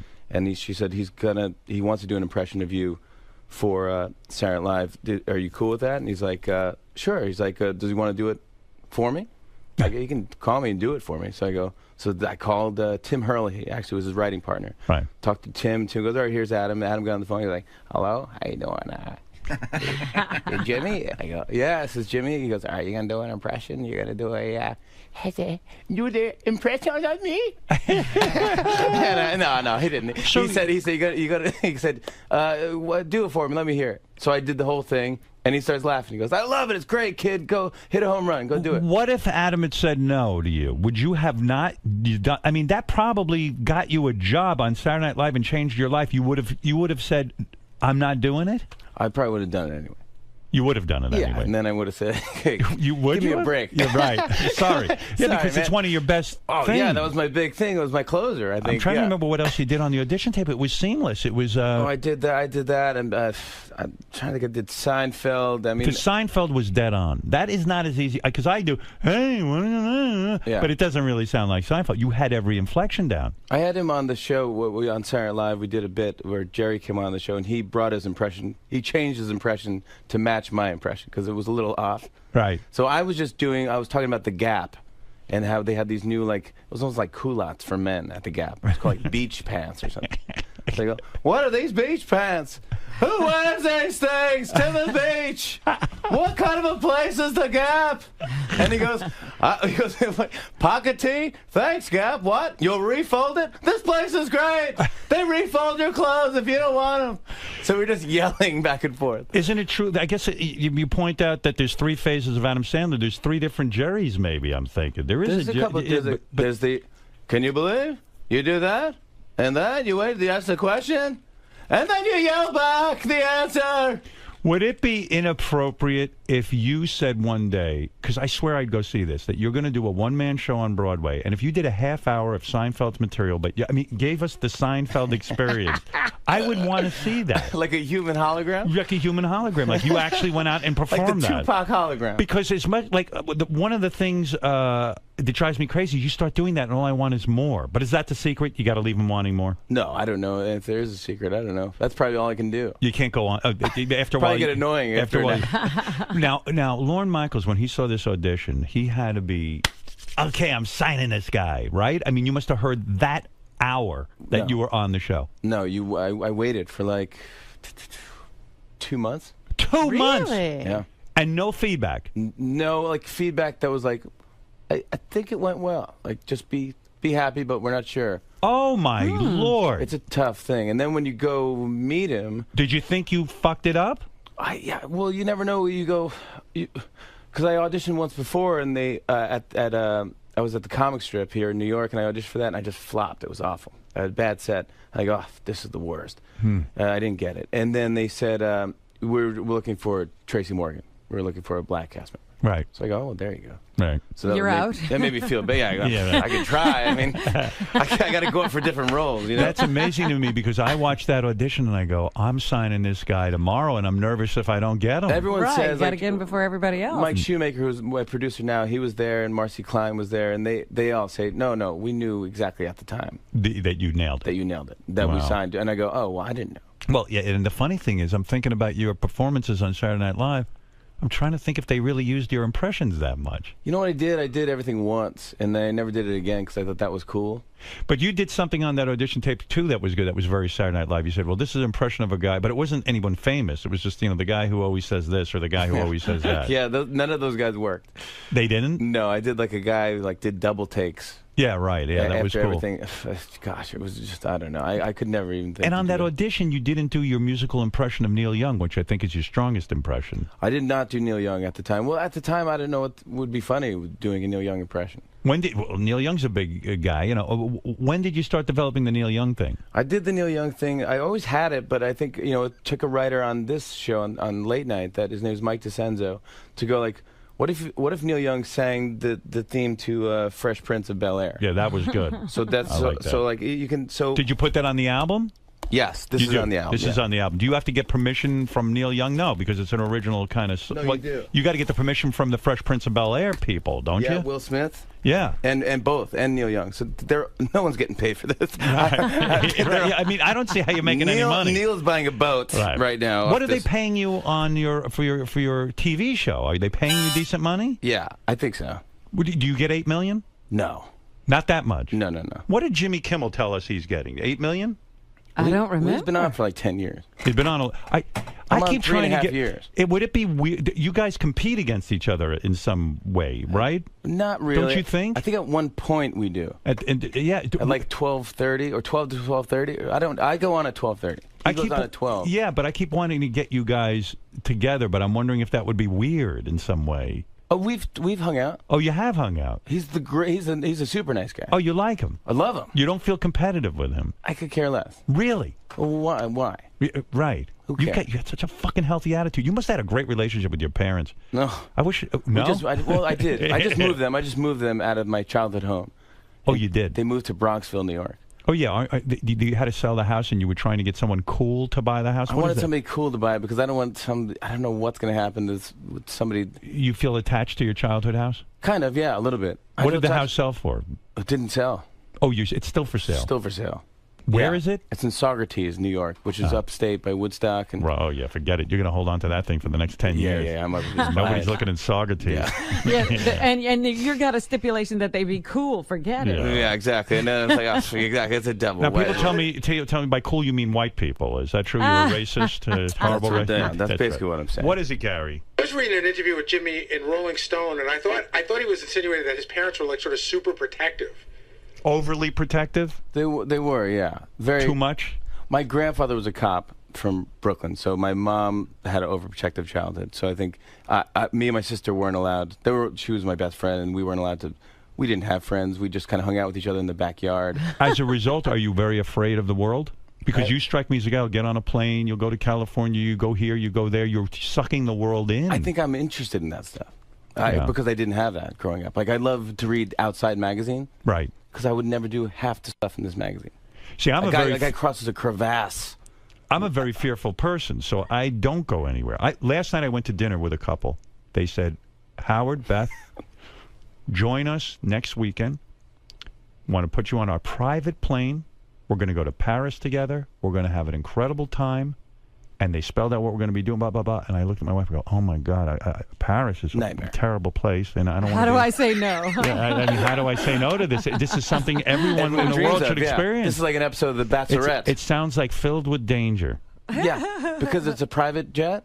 No, because it's just Paris, I just want to be foreign home. land? Yeah, I just want to be home with my dog and, Yeah, it's I like going home. Yeah, you like that too? I like going home. I know my wife. I know she's right. We watch the same things. We eat the same stuff. Yeah, I got my food. I got my routine. I barely have enough time to relax. So when I get home, it sounded like a nightmare to me. No, it's just too much work. Too much work. Because you got to reinvent. You got to relive. You go, I don't know how to live here. But a normal person would never turn. Like Robin would be on that plane tomorrow. Absolutely. I mean, a private jet, and this guy's top of the line, and they got rooms and the whole thing. I can't be bothered. Yeah, me too. It just doesn't interest me. Doesn't interest me. I'd rather, seriously, I've heard you say this on the show, but I'd rather sit and stare at a wall. Yeah.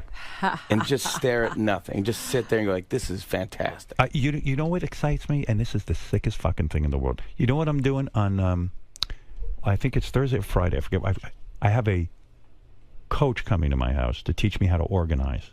Yeah. And I'm excited about this. My wife would freak out. She loves to organize. I'm excited about this. We're going to come up with little folders and what to put things in. I try to get. I have her booked for the whole day. This person. I tried to get a closet organizer, and she was booked. Yeah, I'm what all kind set, of a man. job is this? I would rather do that than go to Paris on a private jet. I just want to make sure it's all figured out. Right. Yeah. I have no time. Yeah. I just want to do that stuff and to make sure it's all figured out. Then I just don't want to. Also, I don't want to bother anybody or just. So all of your impressions and all of the things that you've absorbed, what were they, through television and sitting at home in your home? And yeah, everything. Me too. That's it. I just watch TV and you learn the world. TV and radio, and I just grew up with that. My dad would love WCBS FM, and we're up in Saugerties where you don't really get that. So he would have me run wire through the whole house, like through the pipes and stuff. Right. I definitely am going to die of cancer. I know the whole house is like a microwave. Did you ever try to be a legitimate musician? Because I feel when you do Neil Young, and I've heard you do Bruce Springsteen, all this stuff,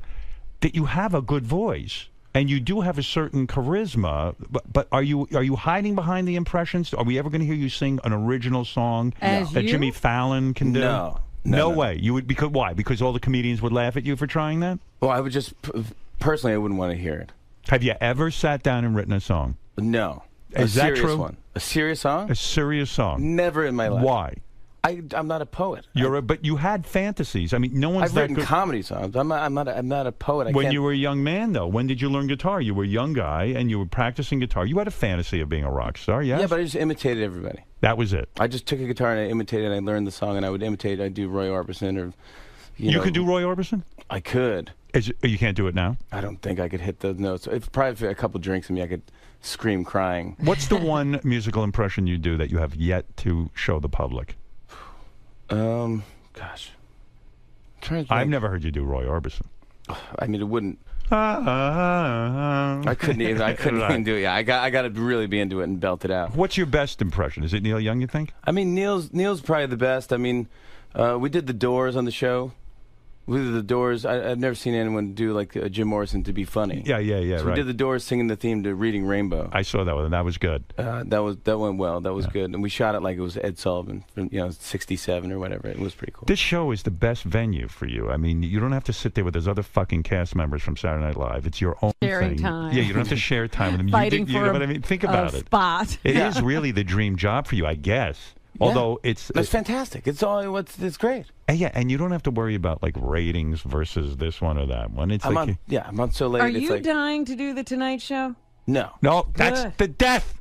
No, don't do it. I told you that. You'll know you're not going to have any fun anymore. They're going to knock you in the head every time the ratings dip. Yeah, They'll I can't drive be you worried crazy. about that stuff. What about Craig Ferguson? Are you friends with him? Yeah. You are? Yeah, I'm friendly with him. How can we be friends with everyone we're at war with? It's like I don't know. Should I have more passion? And I think maybe. I don't know. You want to kill him? No, but it was a funny thing. Kimmel is he's just a smart guy. He's just funny. And this is a funny story. We were at the Emmy Awards, and the year before I just hosted the Emmy Awards. Right. The year before. So the next Emmys come. They want me to present with Kimmel. I go, great. Let's do it. So let's go. So me and Kimmel work out a bit where we're going to fight over the envelope or something like that. And I remember, yes. Yeah. And we're about to go on, and he goes, "Hey, Jimmy, look at this." And he points at this rundown. It's on a computer screen, and it says, like, Jane Lynch opening, and then first envelope, J. Kimmel / J. Fafon. F-A-F-O-N. F-A-F-O-N.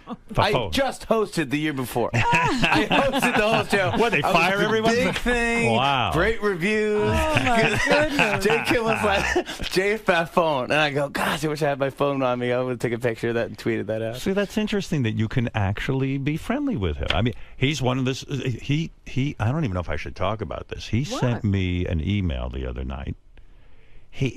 His girlfriend, Molly, is sitting on the toilet to pee, and he goes in with his phone and takes a picture and sends it to me. He goes, you see, I can take pictures of my girlfriend like you do of Beth. Oh, my God. She wrote me a note. She goes, I'm going to kill him. She says, I'm going to give back to the earth after I chop him up and throw him in the ocean.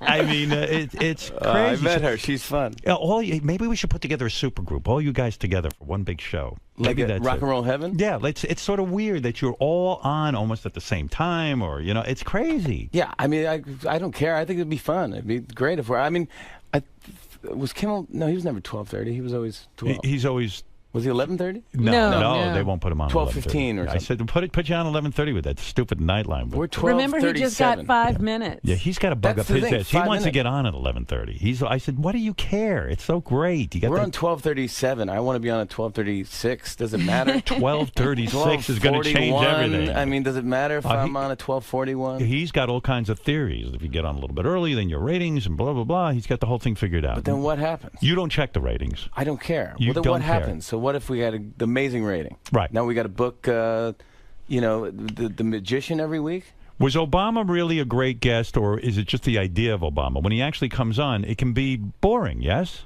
I don't know. I thought it was fantastic. I didn't see it. Oh, it was great.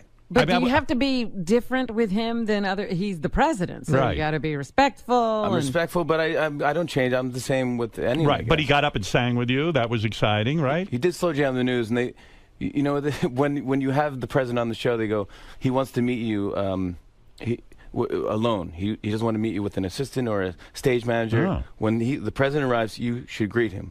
Now, the president goes to like a dressing room like I do when I do your show. Is that where you put him? Yes, but I was in the University of North Carolina, Chapel Hill, so it Oh, was I a see. special deal. And does the Secret Service go in and check everything in the room? They have to do come a in, sweep, right? They do a sweep like weeks before. Yeah, then they right. do it that day. Like the writers had to bring in all their laptops or whatever they wanted that morning before 9 in the morning, then leave.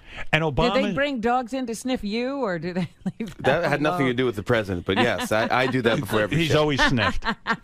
People just love it. Yeah, yeah. And dogs love it. But the president says, rather than have my Secret Service in the room with me, rather than have an assistant with me, I want to be alone with you. Yeah, I just want to I want to be greeted alone so I can say hi alone. Wow. What do you think's up with that? Like, why? I think it's a protocol thing, a respect thing, I guess. Now, are they nervous you might go berserk and beat up the president or get it? I mean, like, Maybe it seriously. makes it a bigger deal. I don't know. Maybe it makes it like it's official. Who tells you that the president wants to be alone with you? 10 people. 10 people? Yeah. And they go, oh, this is very, very... We can't go with you. I go, can my wife go? No, she stays she stays 40 feet away or something like that.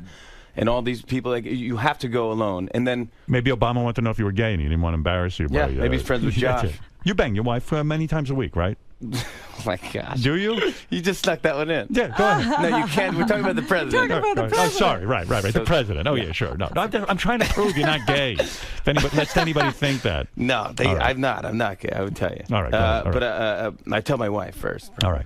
But what happened was they go, you have to meet the president by yourself. So I said, okay. So I had one of those signs printed out that that limousine drivers carry at the airport. With your name? Yeah, it was President Obama on it. And the limousine waving at him. But are Hey! you nervous that you're going to go in there alone? Yeah. I would be. It's kind of weird in a way. Because I don't know what happens. What if he says like, I'm going to announce World War III? Right. So you walk in. So he comes down. I go. I was waving. I did the joke, and I go, "Hi, I'm Marcus. I'm your escort tonight. You want a water or anything? Let me know." He says, laughing. He goes, "Okay, this is gonna be fun. We're gonna slow jam the news." He goes, "Where's your wife, Nancy?" He knows exactly what's. Right. They've briefed him. He's been briefed. So he goes. I met you 50 times. I don't know your wife. Yeah. Go ahead. So he goes, "How are you?" And she's mesmerized, looking at him, and he's so charming. He's presidential. Yes. And so you feel confident. There's all dudes around him. He goes, "All right, let's rehearse the sketch." I go, "No, this is slow jam the news." He goes, "No, I know the sketch. I've seen it. Seen it with Brian Williams. I can slow jam." I go, "Okay." So we go over and we look at the sketch from rehearsal on a laptop, and it goes well. And we didn't have to change much. We knew how far we can go as the president. So at the end, Brian Williams usually goes like, "Oh yeah." It's basically just reading the news, but in an R&B type of sexy thing. Yeah. So at the end, Brian Williams goes, "Oh yeah." So President Obama was rehearsing. He goes, "Oh yeah." Oh yeah. I go, "Come on, oh yeah." I go, "Can't you give me a little?" He goes, No, I can't. That's I go, it. "Just give me a little spice on the end, like." That's and he's like laughing. He's like, "Yeah, no, I'm not gonna do it." But then live on the show, he did the whole thing. He goes, "Oh yeah," and then he takes the mic, holds it out, and drops it like Eminem in 8 Mile. He's all done. And then we go to commercial break, and he goes, "Did you see how I dropped the mic?" I go, yeah, it was unbelievable. It was hilarious. He goes, I improvised that. He's an entertainer. It was pretty cute. Yeah. I just came up with that. So maybe I'm missing it. It seems like your wife was in the room with you when you. She was 40 feet away or something. I see. She was in the next got room. to call her in, and all you got to talk about privately was Slow Jam. It wasn't. There was no secret. Nothing. No. You didn't ask him anything. Sort of like you've always fantasized asking him about. Asking the president about. No. Yeah, Well, that's why I called you. I asked your question. You know, I was so proud of myself, and this shows that I've matured. I want to compliment myself right now in this portion of the Yeah, interview. what advice did you give? Jimmy asked me to give him advice about interviewing them. He said, and Jimmy was very nice. He goes, "You're a very good interviewer. What would you do if you asked the president?" And I was joking around on your show, but I do exactly. But you gave me a real good question. Yeah, and I wrote down, and I'm not kidding. I said to my wife, "Why should I help Jimmy? What if he has a great?" He goes, "I'm looking for a great moment." I go, "If Jimmy has a great moment." What do I get? What do I get out of that? Right. And like, Jimmy who wants him prospers from that, and you get nothing. Because I'm the opposite of Jimmy. I don't think about other people doing well. I don't like when other people do well. Yeah. And then I said, that's what my psychiatrist's been talking about. It doesn't take anything away from me. It's an honor that Jimmy would ask me this. So I said, I'm going to overcome the shit inside of me, and I'm going to write Jimmy this note. You're going to really think about that. And then I started writing questions, and I sent them to Jimmy. And then all of a sudden I had more questions. I said to my wife, maybe I'm going overboard with all these questions that I would ask the president. I mean, I'm being too helpful. But then I said, you know what? Again, I'm going to send Jimmy all of the questions. And I did. And then I don't know that you used any. I did. I used one. I asked him. It was a great question. I said, eventually, because they didn't announce Mitt Romney yet. Right. But basically, it's in the bag. So I go, well, you're probably going to be running against Mitt Romney. Do you know him? Right. And because now you're going to have to run against him. You're going to have to be doing, the anti-Romney ads, attack ads. And do you know the guy? Yeah. Do you like him personally? Yeah. Yeah. And he goes, well. And I'll grind him into dirt. Yeah. He goes, well, we're not friends. That's what he said. Yeah. Wasn't that a great question? It's a great question. Look at that answer. Opened him right up. That was my moment. Listen, ignore my questions. No. Never ask me again. No, whatever. I like that because that's a smart thing. That's what I would want. I would not think to ask that. I was actually very honored that you asked me that. Now, listen, Jimmy's new record. He wants to sell the album. He's got. He needs to. Now, QVC, is that the place where you go to sell albums? No, you come Did here. You move yeah, I don't think so. No. I don't know. I don't think so. I just figured I see QVC. I see it's like when I'm flipping the stations. I go, this is a thing. People are doing this on the album. Now, Paul McCartney is on the album because he performed with you on the show. Yeah. He performed Scrambled Eggs. Those are the original lyrics that he had for yesterday. For yesterday. Yeah. When he was writing Scrambled yesterday, eggs. Is that what it's supposed to be? Yeah, he didn't have lyrics yet, so he just put the word scrambled eggs in there. Wow. So what is on there? You performing Scrambled Eggs with him? So here's what happened. I go up to Paul McCartney. He's in. He's doing Saturday Night Live. Right. I go in for the pre-interview. Right. And he's the nicest human. He's nice to everybody. Right. So I go, hey Paul. He goes, hey Jimmy. I'm all you. I go, good. I go, we're gonna do this interview. He goes, yeah, we'll have a quick chat. It'll be a great chat, And I go, do you want to do? I wrote a sketch. He goes, oh, I'd rather not. Just rather do a chat. I don't want to do a sketch. We'll just do a chat. So he didn't even listen to it. I go, well, this is it's just one of the writers wrote out the lyrics to Scrambled Eggs. He goes, I'd rather just have a quick fun chat. We'll talk. And I go, and then someone's pushing me out of the room, and I start going, Scrambled Eggs. Oh my lady, how I love your legs. I go, that was the original lyrics. Right. And he goes, of course I know. I wrote it. And I go, can I just do it for you? So I do Scrambled Eggs. Oh my lady, how I love your legs.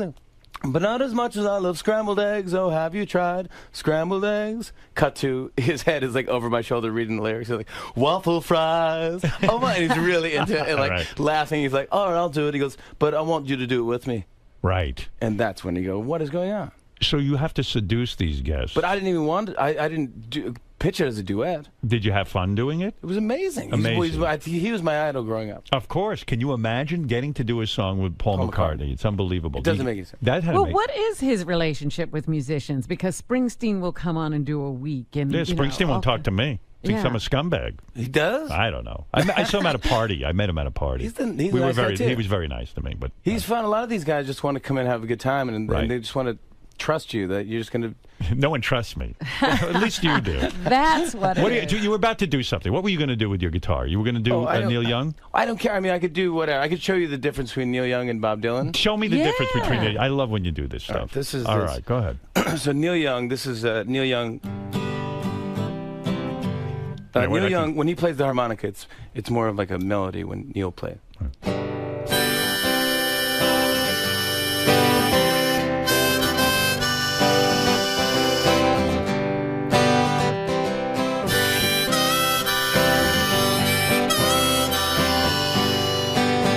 So that's basically Neil Young. I was on your show one night when you were doing some impression. I don't remember what it was, but I was so bummed because that meant you had to stop down and take like 20 minutes to get into your makeup. And I go, oh, get me the fuck out of here.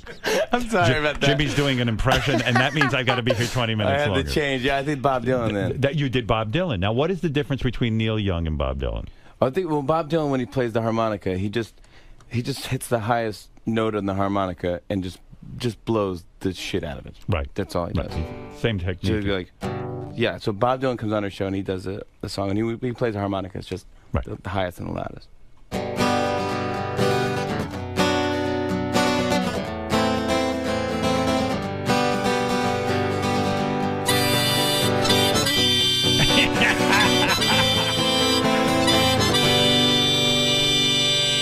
You see, now that's a great observation. Bob Dylan, you look like your head's going to blow off when you're blowing into that. No, but I mean, it's fantastic because it's true. I never realized Bob Dylan just blows into that fucking thing like it's like a breathalyzer. Yeah, and all of a sudden the harmonica becomes funny. But and Bob Dylan, the impression you do morphed over the years. You're like Bob Dylan now. You can't understand a word he says. You might as well not even see him in concert. Right. There was a time that you could sort of hear him articulate the words, but now it's like. I'd rather see a cover band sometimes. You see these new bands, you go, yeah, I know it's the original guy, but what is he doing? He's trying to give a performance where it's a different kind of sound. He wants to do something new and original, but you're like, just do the goddamn song. Don't you want it to sound like the record? Right. That's what you kind of want, right? Yeah. Now and then he does do that, and like, because he'll be like, how does it feel? Right. And you go, oh, I love this song. I didn't know you were doing that one. It's a great song. It's my favorite. Do you ever hear from these guys? I mean, I know Neil Young came on the show, but Bob Dylan has not been on the show. No, Neil came to the show with Peggy Young. Okay. And he just came, and he's a shy guy. He's a really, really nice guy, but he's very shy, and he had the hat on, and he goes, I go, hey, Neil, and he goes, Pants on the Ground was my biggest hit in 25 years. Oh, okay. Well, way to speak up, dude. Yeah, that's cool for him to say that. I was like, and so he's into it. We had to run it through Bowie if we wanted, because we did the Tim T. Bowie. Yes. It's Tim Tebow and David Bowie meshed and became one human. How much do you love Bowie? Like you seem to love the ones. I love Neil Young. I love Bowie. I talk about Bowie. Dylan, I love the Doors. I love all those guys. Bowie's another guy. He's morphed into like 30 different guys because when he used to do Starman and when he was Ziggy Stardust, it was a higher voice. Right. Then he goes down. Now he just does kind of that type of thing, and like Elvis Costello has changed too. He has. Well, Elvis Costello used to start off, he'd be like, and then now Elvis Costello's like,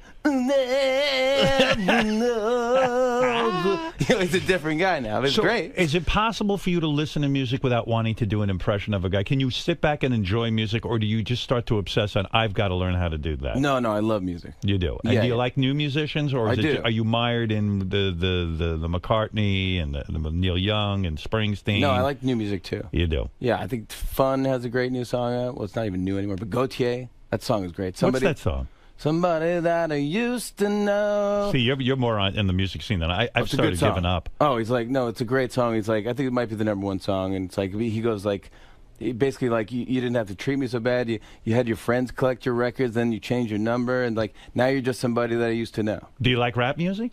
I like rap music. Okay, I feel like it's getting kind of old for me. When the Roots, you had Michelle Obama on the show. And that not Michelle Obama, Michelle Bachmann. Yes. And so this is some sort of controversy. You're not known for generating controversy, but someone decided to play Lion Bitch or something. I don't even know this song. No, I don't think anyone knows the song. And no one knows the song. Somebody decided to play Lying Bitch. I don't know. Is that the name of the song, Lying Bitch? So do you have to go apologize? I know you made an apology to Michelle Bachmann because you felt bad. Like that's a dirty blow. That's something you would not do. I would not do. So someone in your band decides what song is going to be played when they walk out. Yeah. So you're not in on that decision. I am now. Yes. After that is when you became someone who had to get in on that decision. Yeah. Yeah, because that upset you. Well, I was just like, I don't understand. I didn't even know the song. I don't think anyone knows the song. So did the guys come to you and say, "Hey, we're sorry, we did"? They go, that? "Yeah." Well, it's like, what are you gonna do? We tried to do some sneaky thing. Just tried to do a little joke. Right. You know, we didn't think it'd be a big deal. Because no one knows that song. No one knows the song, and they don't really even know her. They don't mean it. They don't know. And you're the nicest guy in the world. At least it seems to me. But I mean, do you have to go chastise the band? Do you have to say, "Hey, you motherfuckers, fuck me over"? I mean, there's never any moment. You think he's a tyrant when he's? Yeah, maybe he is. A lot of these guys are. You know. No. I just said like, dude, come on, what are you doing? Straighten this out. So now you're part of picking that. Yeah, well, I'm not part of picking it, but they have to just clear them through us now. Have you ever fired anyone? Yeah. You have to fire writers and things like that? Yeah, we fired a lot of people. And you do it personally? No, but it's just, I think what it is we just kind of, it's such, we kind of know, everyone knows. I can't fire anyone. I can't do it. Oh. But that's why we have producers. And what do you do if you have a writer and he's got a wife and a family? And all that? I mean, what do you do? Look, you just got to do your job. You won't get fired. Yeah. Fred, I got to say it to you. No, Fred. No, I'm sorry. Saw that coming. Fred's here for life. Yeah. Benji, I don't know about, but Fred is here. No, Benji, you're here too. So let's plug the album. Let's really get people motivated to get this album so that you can make like 3 cents. I appreciate it. Yeah. It's a good record. It's got a lot of guest stars on it. Jimmy's new album, Blow Your Pants Off, is in stores now. Let's talk about some of the guest stars. We have McCartney. Yes. We have Bruce Springsteen. Yep, singing "Whip My Hair." We have Justin Timberlake. That was a great moment. That "Whip My Hair." Whip my hair back and Whip my hair. That was back crazy. And forth. And That was the crazy. fact that he did that was so cool. Yeah, it is cool. It was amazing, and it was like we put the wig on him, and the hat, and the glasses, and the beard. Like it was Bruce's idea to dress as '70s Bruce. And don't you think before you ask him that he's just going to go, "No, I don't want to do that. It's not. I'm a serious musician," kind of thing. I didn't ask him. So I asked him to do the duet, but then he goes, "Maybe I should do like a '70s Bruce." I go, "Yeah, you're gonna get it. Would you wear like a costume?" He's like, "Yeah." Yeah, because he had the hat on like he used to wear. He brought his own sunglasses from the Born to Run tour. Yeah, he looked like the '70s Bruce. People thought it was fake. People thought it was like a writer imitating or a lookalike. And that's a big deal when you get a Bruce Springsteen to do something like doing that. this, and it was amazing, and he killed it. And it gives you credibility. I called, so I said, "Do you want to sing the Neil Young version of Whip My Hair?" And he goes, "Yeah." He goes, "Yeah, I'm not familiar with that song." Somehow I knew that. So I sent him the thing, and I sent him our version of it, and he goes, "I love it. It's good. It's great. I love it." Do you send, when a guy like Bruce Springsteen agrees to do a bit like that, do you send him a gift afterwards? Do you have something? Do you call him? What do you, what? A painting. You sent him a painting? No, I'm just kidding. No. Was it a painting of Drew Barrymore and her husband? Yeah, exactly. You just re-roll those out? Re-roll the same one out. Right. I don't give him a gift. Right. Why give him a gift? Fuck him. Well, I mean, I don't want to fuck him. I mean, I don't know. I mean, why? I think I don't know. That's right. Okay, I'm just curious how you run the show. And should you? Yeah. Yes. I think you should send him a gift. I should. Yeah, I wouldn't send him one, but you should. You're a nice guy. I'm not. But like, what is a good gift? I don't want to send somebody like wine or something, right? A bottle of. What about a sweater? A sweater. Send him a sweater. I don't know. Justin Timberlake is on the album. We do the history of rap. That's one of the songs on the record that cost the most because we had to clear like 15 rap songs. And the book Thank You Notes 2 is Thank You Notes did very well. Yeah, was a bestseller. Yeah, number 2 did good too. And Thank You Notes is the bit you do on your show. It's a funny bit that you do, and you put it in book form. Yeah. And now you have Thank You Notes too. Yeah, so you can read the jokes at home, and this one's got like a thing in it, so it plays the piano that the Roots play during the bit, so it's fun. And the book is a good idea because it gets people out there. They're thinking about you, and you reach a broader audience. Yeah. Right. It seems that all of these outside projects are to get people's attention as opposed to make money.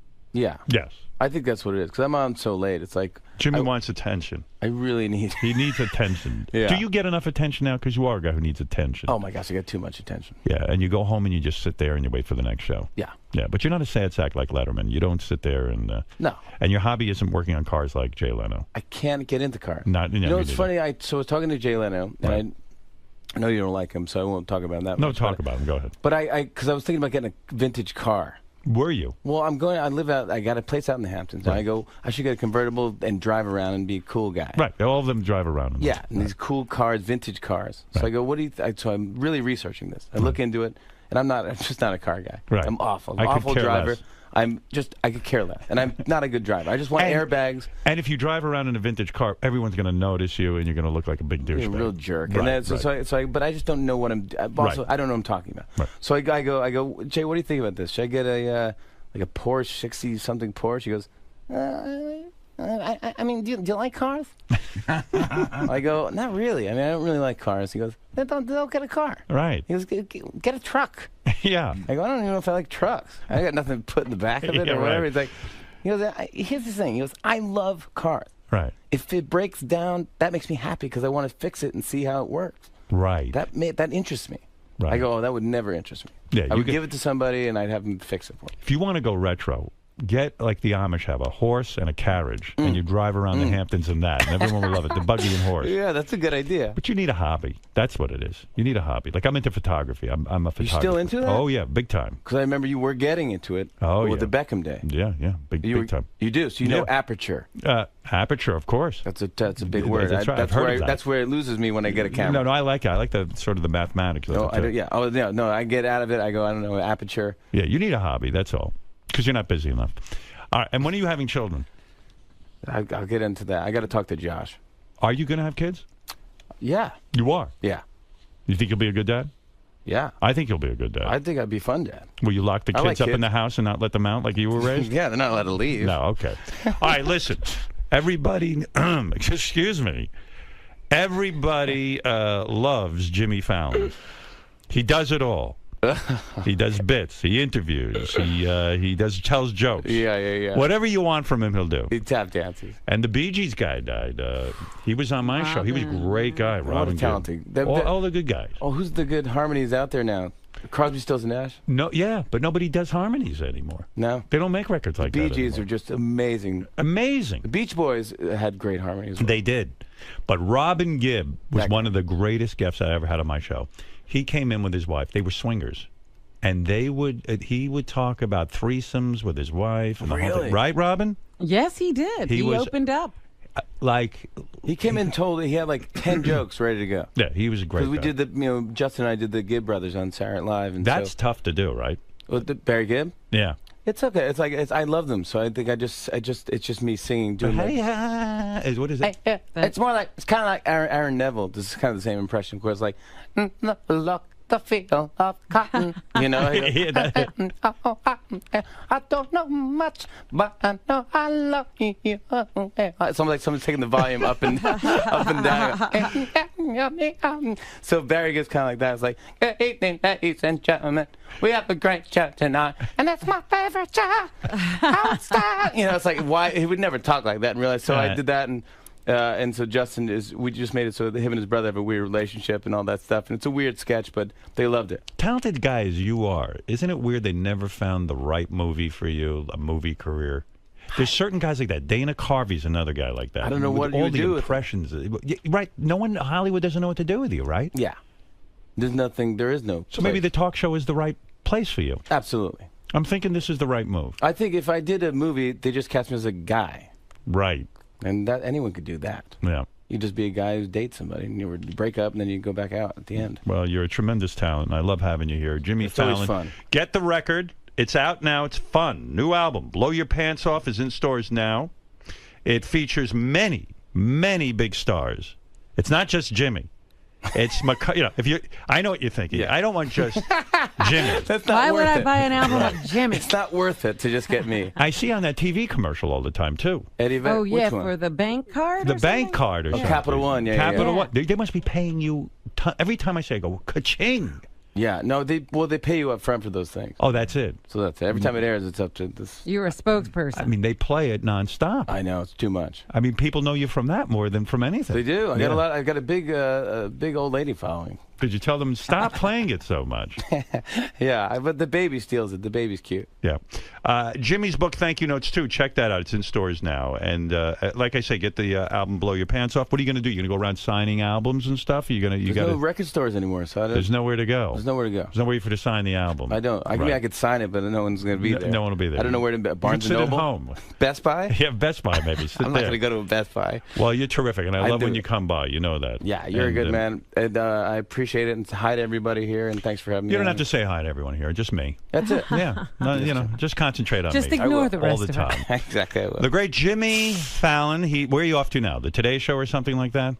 I think so. Oh, really? You're going to do that? I think I'm doing like that. I'm doing some radio. I'm doing some Piers Morgan, I think. Oh, Piers. I'm doing Piers, and I'm doing The View. The View. All right, so you've got a busy schedule. You can't sit here all day.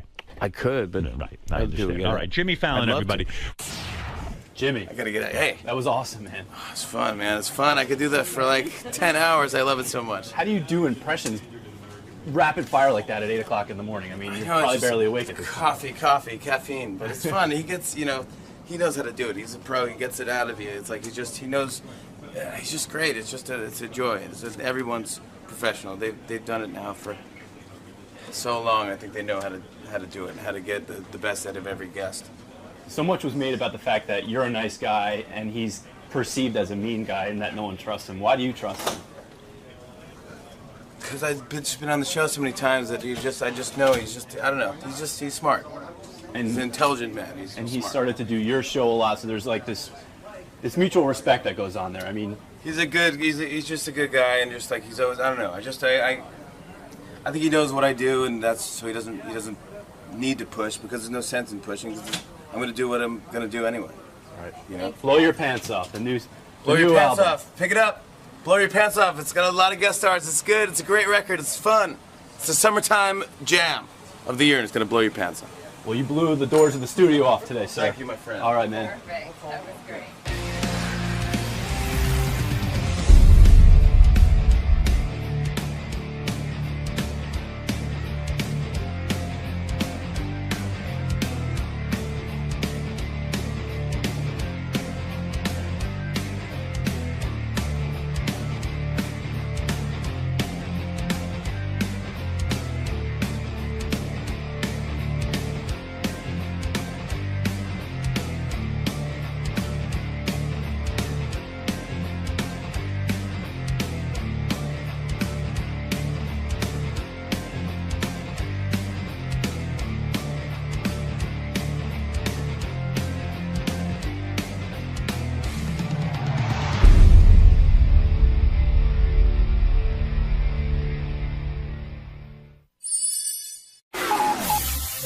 This is the best of the wrap-up show. A recap and behind-the-scenes look with John High and Gary Dell'Abate.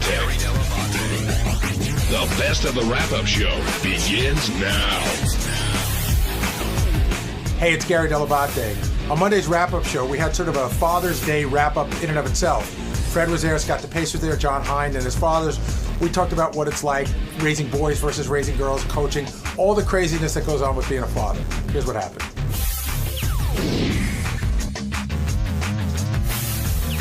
During the news, there was a big debate over Father's Day. Howard talked about the card that he got for his dad. He didn't really pay attention to it.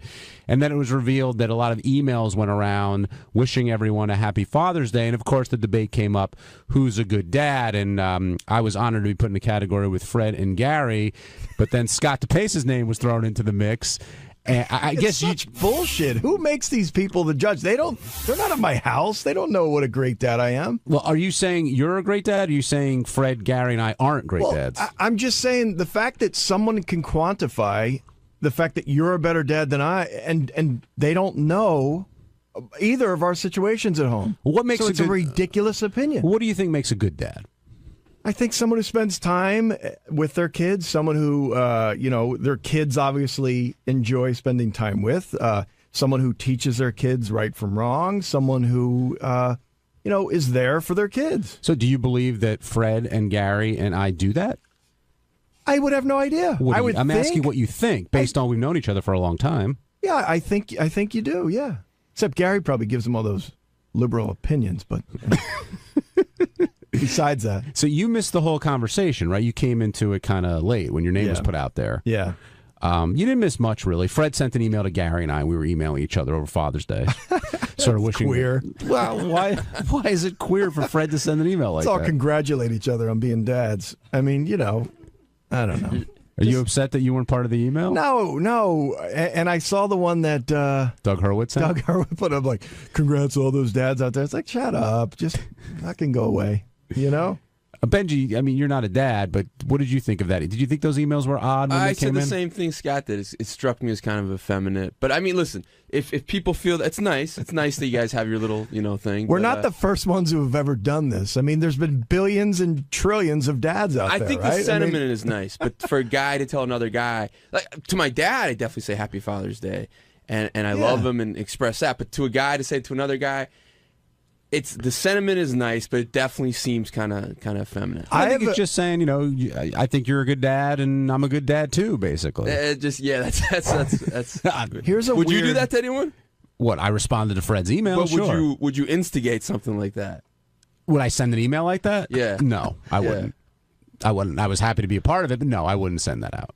What were you going to say, Scott? A weird Father's Day question. So someone I know had one son who died, and I was leaving the golf course, and he said, "Hey, have a happy Father's Day." Do I say you too, or how do I hope you're having a great Father's Day? And did you know his son? I didn't, but I've heard all about him. And I'm sure you miss your son, and I'm sure it's a tough. But day for is you he too. still a father? I would have handled it with you too. Yeah, I would have said you too. Yeah, because you too. Okay. If heaven forbid, a child passes away, you remain their parent until you pass away. You go Happy Father's Day. Oops, forgot. Sorry. I was like, what did you do? I just said thanks. You didn't wish him a happy Father's Day? He still has a kid living. No, they're all gone. Well, chances are he has a father as well, so you're covered. He's someone's son, right? Well, that's not. You don't say Happy Father's Day because you're someone's son. I'm saying it could have worked for you either way if you got called on it for some reason. But yeah, I think you say you too there. No. You definitely remember the son and that he lost his son or daughter at that point. Are you enjoying coaching? I love it. I mean, I must be loving it because I've done this spring. I did a spring travel team. I did my son's rec team, and then I did my younger son's rec team. Is it hard? And now I'm doing summer travel. Is it hard to play everyone equally? Don't you want to go for the win? Oh God, yeah, absolutely. It's really tough making that lineup each week. And I found towards the end of the season, I started just sticking to my guns a little more and putting the guys that deserve to play certain places there. And how old is the team? What grade? They're third, fourth, and fifth grade. How did everybody feel? How did the parents feel, more importantly, when you started going for the wins and kind of sitting some of the kids? I didn't hear any complaints. I think, we just had the team party. A number of them were there, and, everyone seemed to have a good time. David in Iowa, you're on the wrap-up show. Hey, David. Hey, hello. Hey, I was calling on the Father's Day thing. I have buddies of mine that have been friends for, years, and I think it'd be more effeminate, as you guys are saying, to avoid the subject on Father's Day when the day is set aside for, people who are fathers than to wish them Happy Father's Day. Saying fuck it and it doesn't exist is, more emasculine than being a man and wishing a good friend of yours Happy Father's Day. I would wish a good friend of mine Happy Father's Day if I saw him. I'd say, I saw a lot of dads, everyone says Happy Father's Day. Yeah. And Fred going out of his way, I really do feel was different because him and John have a relationship on that level. But I think it's weird when, Sal's the king of this, and I'm surprised he didn't do this yesterday. Almost every holiday, Sal sends out a disingenuous mass text about Happy Mother's Day, may all your mothers be the greatest day, or Happy Father's Day, or Happy Flag Day, or Merry Christmas. But it's written in that Sal vernacular, almost like a greeting card. Like what Sal's trying to do. And I got about a half a dozen friends who do that. I got a buddy of mine who wished me Happy Father's Day yesterday via text, and I'm pretty sure he only sent it to me. But there's a lot of people who send out everyone in their book, and to me, that completely dilutes it. Yeah, it's just weird taking the time to type it out and doing all that stuff. I mean, if you see someone, that's one thing, but yeah, but also to say Happy Father's Day. Maybe you say, I hope you're having a good Father's Day. Well, that's what I got. Yeah, but to say Happy Father's Day there's nothing wrong with that. I think it is. Why? It just strikes me as a little too soft. Should I have an unhappy Father's Day? No, but to say to another man, Happy Father's Day. Do you guys think Howard is offended when he's not included in like sort of the who's a good dad conversations that we have? Fred fell into that weird abyss that can happen on the show where you just don't see it coming because Howard goes, "Oh my God, Doug emailed me and I don't want to be bothered with that." And then Fred goes, "Yeah, I sent one to John and Gary." Well, why didn't you include me? And Fred goes, "Well, you already said you're annoyed." He goes, "Yeah, but you didn't know that yet." No, but I think Fred went through it. It's like it's that thing that like Howard's like, well, why does anyone sit next to me? Because like you probably you might enjoy him, you might like him, but you know there's a big risk that he's gonna next day on the air yell at you for sitting next to him. I almost emailed Howard a couple of times yesterday, say, "Hope you're having a good Father's Day," and I felt that he would be annoyed by it. You know him at this point, yeah.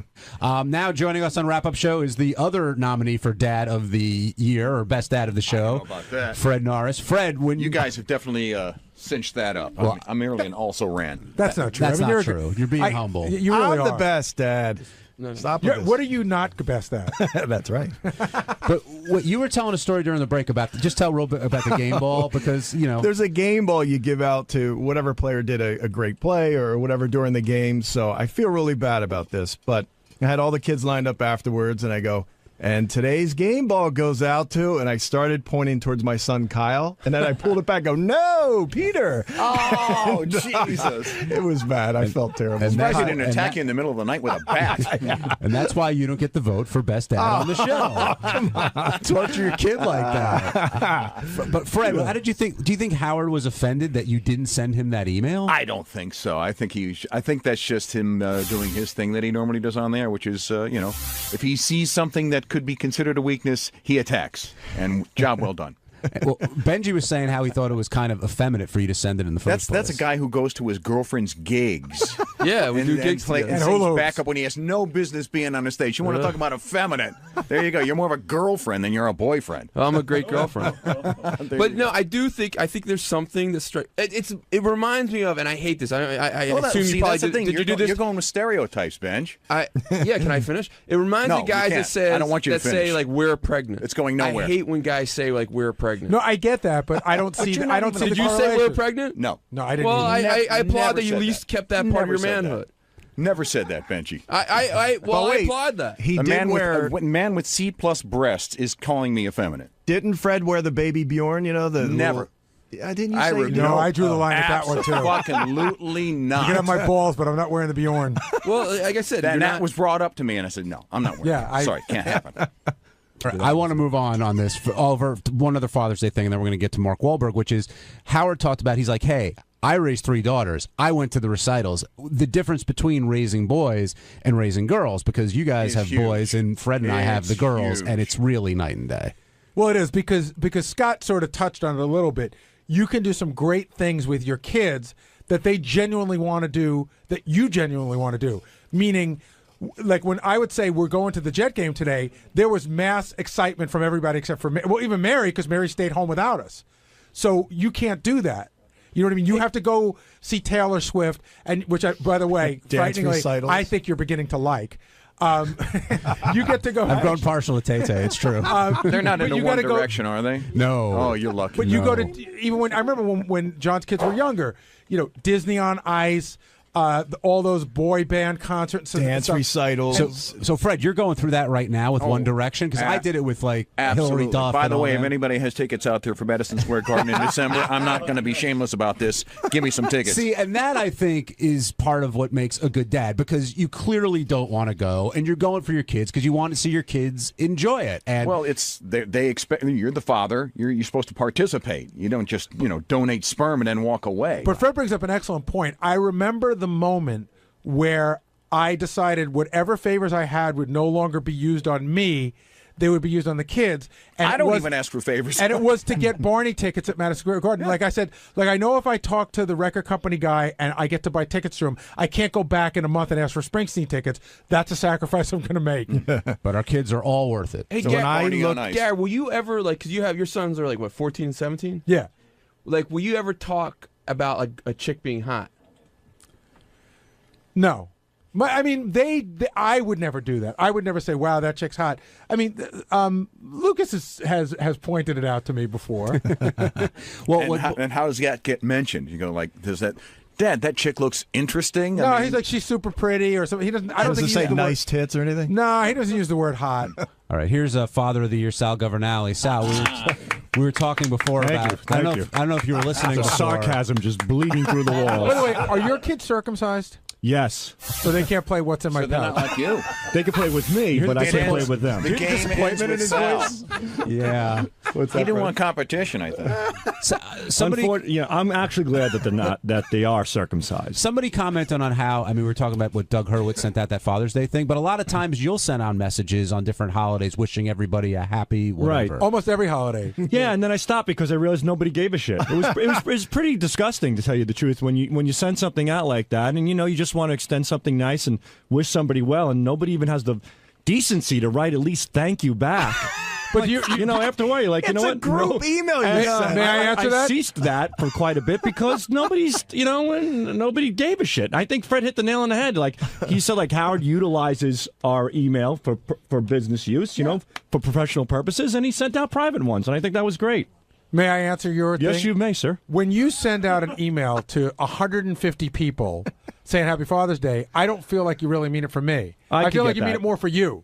I you want to look like the good guy. But that's a good point. And I don't think I've sent out Happy Father's Day through our email system. No, but you usually text it. Yeah, I'll text. I do text it, and I text it one at a time. I don't do a group text for something. No, not at that. No. Never have. So you just do 100 people one at a time? I've never done really 100 people. Probably a handful. I would say maybe 20 people. Did you say thank you to Doug when he sent that out? I did say thank you to him. Yeah, absolutely. I think I'm the only one who did. Whether it's for a group of people or not, it's just a nice gesture. There's nothing wrong with that, with being kind like that. But I kind of get where Gary's coming from, too. It does come off somewhat insincere when you're just lumping it all together. Did he send it to everyone or just those of us who have kids? No, I think that was a group email. Steve Brandano got it. Happy Father's Day, Is there something we need to know about Steve? Or? Were you in the Dominican Republic last year or something? By the way, Steve can't have kids, so that was horrible what he said there. That's really, really bad. Sal, were you offended when Howard was talking about sort of the Diabetes best? Were you offended when Howard was talking about the best dads around here and your name didn't come into the conversation? No, not. I mean, You Howard should be. No, not one bit. I mean, Howard doesn't really know what I do with my children. He has an understanding of it, but I mean, I've spoken to Howard before about my children, and we've had small conversations. But I don't know if Howard thinks I'm a great dad, but I also don't think Howard thinks I'm an awful dad. I think he's just indifferent to me as a father.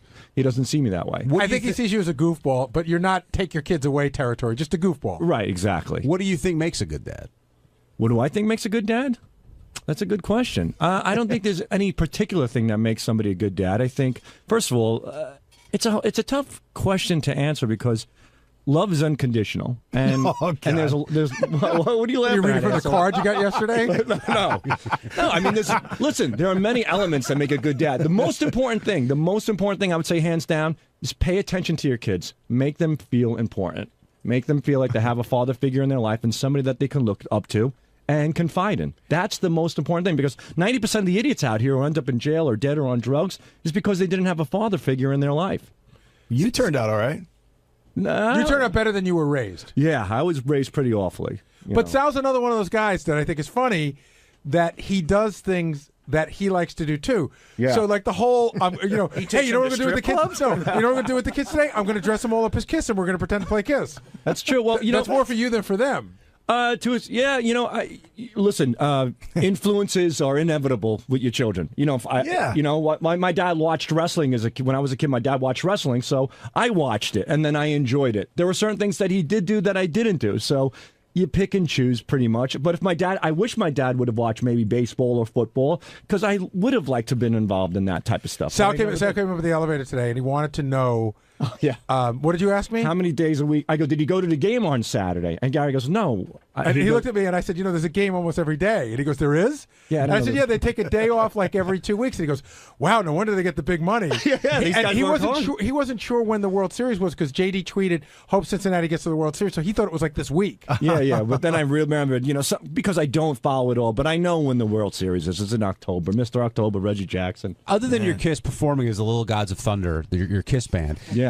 Is there? Have you ever I'd love done? to see a video of that. By We the have way. one. I'll get you one. What's something that you've done for your kids that you didn't want to do? You know, like I talked about going to a concert, a dance recital, something like that. Is there anything Right. like that you do for them? Right now, my son's going through his finals. It sucks. I have to go through all of his final exams with him. I question him every day. Last night we were You're practicing the one Italian. doing that? What's that? You're the one doing that? Yeah. Well, Who should be doing it? Well, hold on. Someone who can spell. Let's Well, no, make this not- clear. not- I get exactly. I get That's the my- study sheets that are already constructed, Scott. So and you're then back at school too now. Yeah, I'm back at school too. I know. I get the same thing. I get the fucking study sheets, and now all of a sudden I'm doing chemistry again. I know. It's crazy. It's crazy. Do you do that with your kids? Yeah, I'll do a spelling with them a little bit, and Kyle, I'll. They don't like it because I challenge them too hard. I'll give them math. What do you mean? things. What do you Like punch what? them in the What do you face mean? if they can't spell something right? I'll go through fractions with them in a way, real life way or whatever. And my younger son's like, I don't want to do this, no, and he runs away. And but what do you then mean? you Wait, tase him. what do you go through fractions in a real life way? I don't. Well, like understand. I'll say, if I have 12 apples and I eat 4 of them, what percentage is left, or something like that, and then they get angry at that. I think they just want to do the questions that he has to do, not the ones you're making up. Exactly. Do your kids ever tell you that you're not teaching it the way that I was taught it in school, and therefore I can't follow what you're saying? My kids are totally. The one son will listen to everything I say. The other one wants nothing to do with any of my instruction. So how do you deal with it? Just keep giving it to him. He'll get it. He gets it. Like Forget what he wants. He waterboards him, I think. Hi, everybody, it's me, Sal Governale, and on Tuesday's wrap-up show, we discuss me becoming the tiebreaker in the Bigfoot game. We also discuss why did I elect myself? Was it a good move, or was I just being a little stupid? Speaking of stupidity, I also discuss the 9 planets, the acronyms of the 9 planets, and the 5 Great Lakes. A great person, Great Lakes, planets, what more can you ask for? Check it out.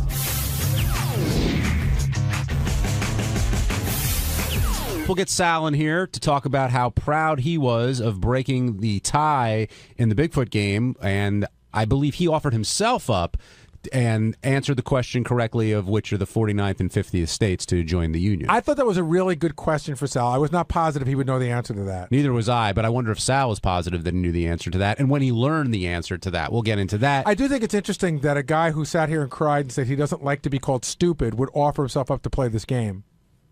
That's an excellent point, which we should question Sal about, because I don't know. He's putting himself out there. He's putting himself out for the chance to be stupid again. Right. Well, but time is way more important. Exactly. It's all about getting on the air. Steve, we should get Sal down here. Gary made a great point. You always say you don't want to look stupid, and you're worried about that. Sure. Why would you offer yourself up as the tiebreaker, knowing that you may get a simple question wrong and be goofed on all day? Have to take that chance. Today I did not look stupid. But what it was just the opposite. I think somebody who was a stupid person would just forfeit it altogether. Just remain stupid. Nobody was thinking of you today. That's the point I'm making. And you sat here. This is what I want to say. You sat here, and I watched you. I watched a tear roll down your face while you said, "I'm so sick of people calling me stupid." So Yes. you now, when nobody was thinking of you, you put yourself in a position to be stupid. If you didn't know the answer to that, you'd be here. Everyone would be calling you stupid. You'd be mocking you. So I'm wondering, why did you put yourself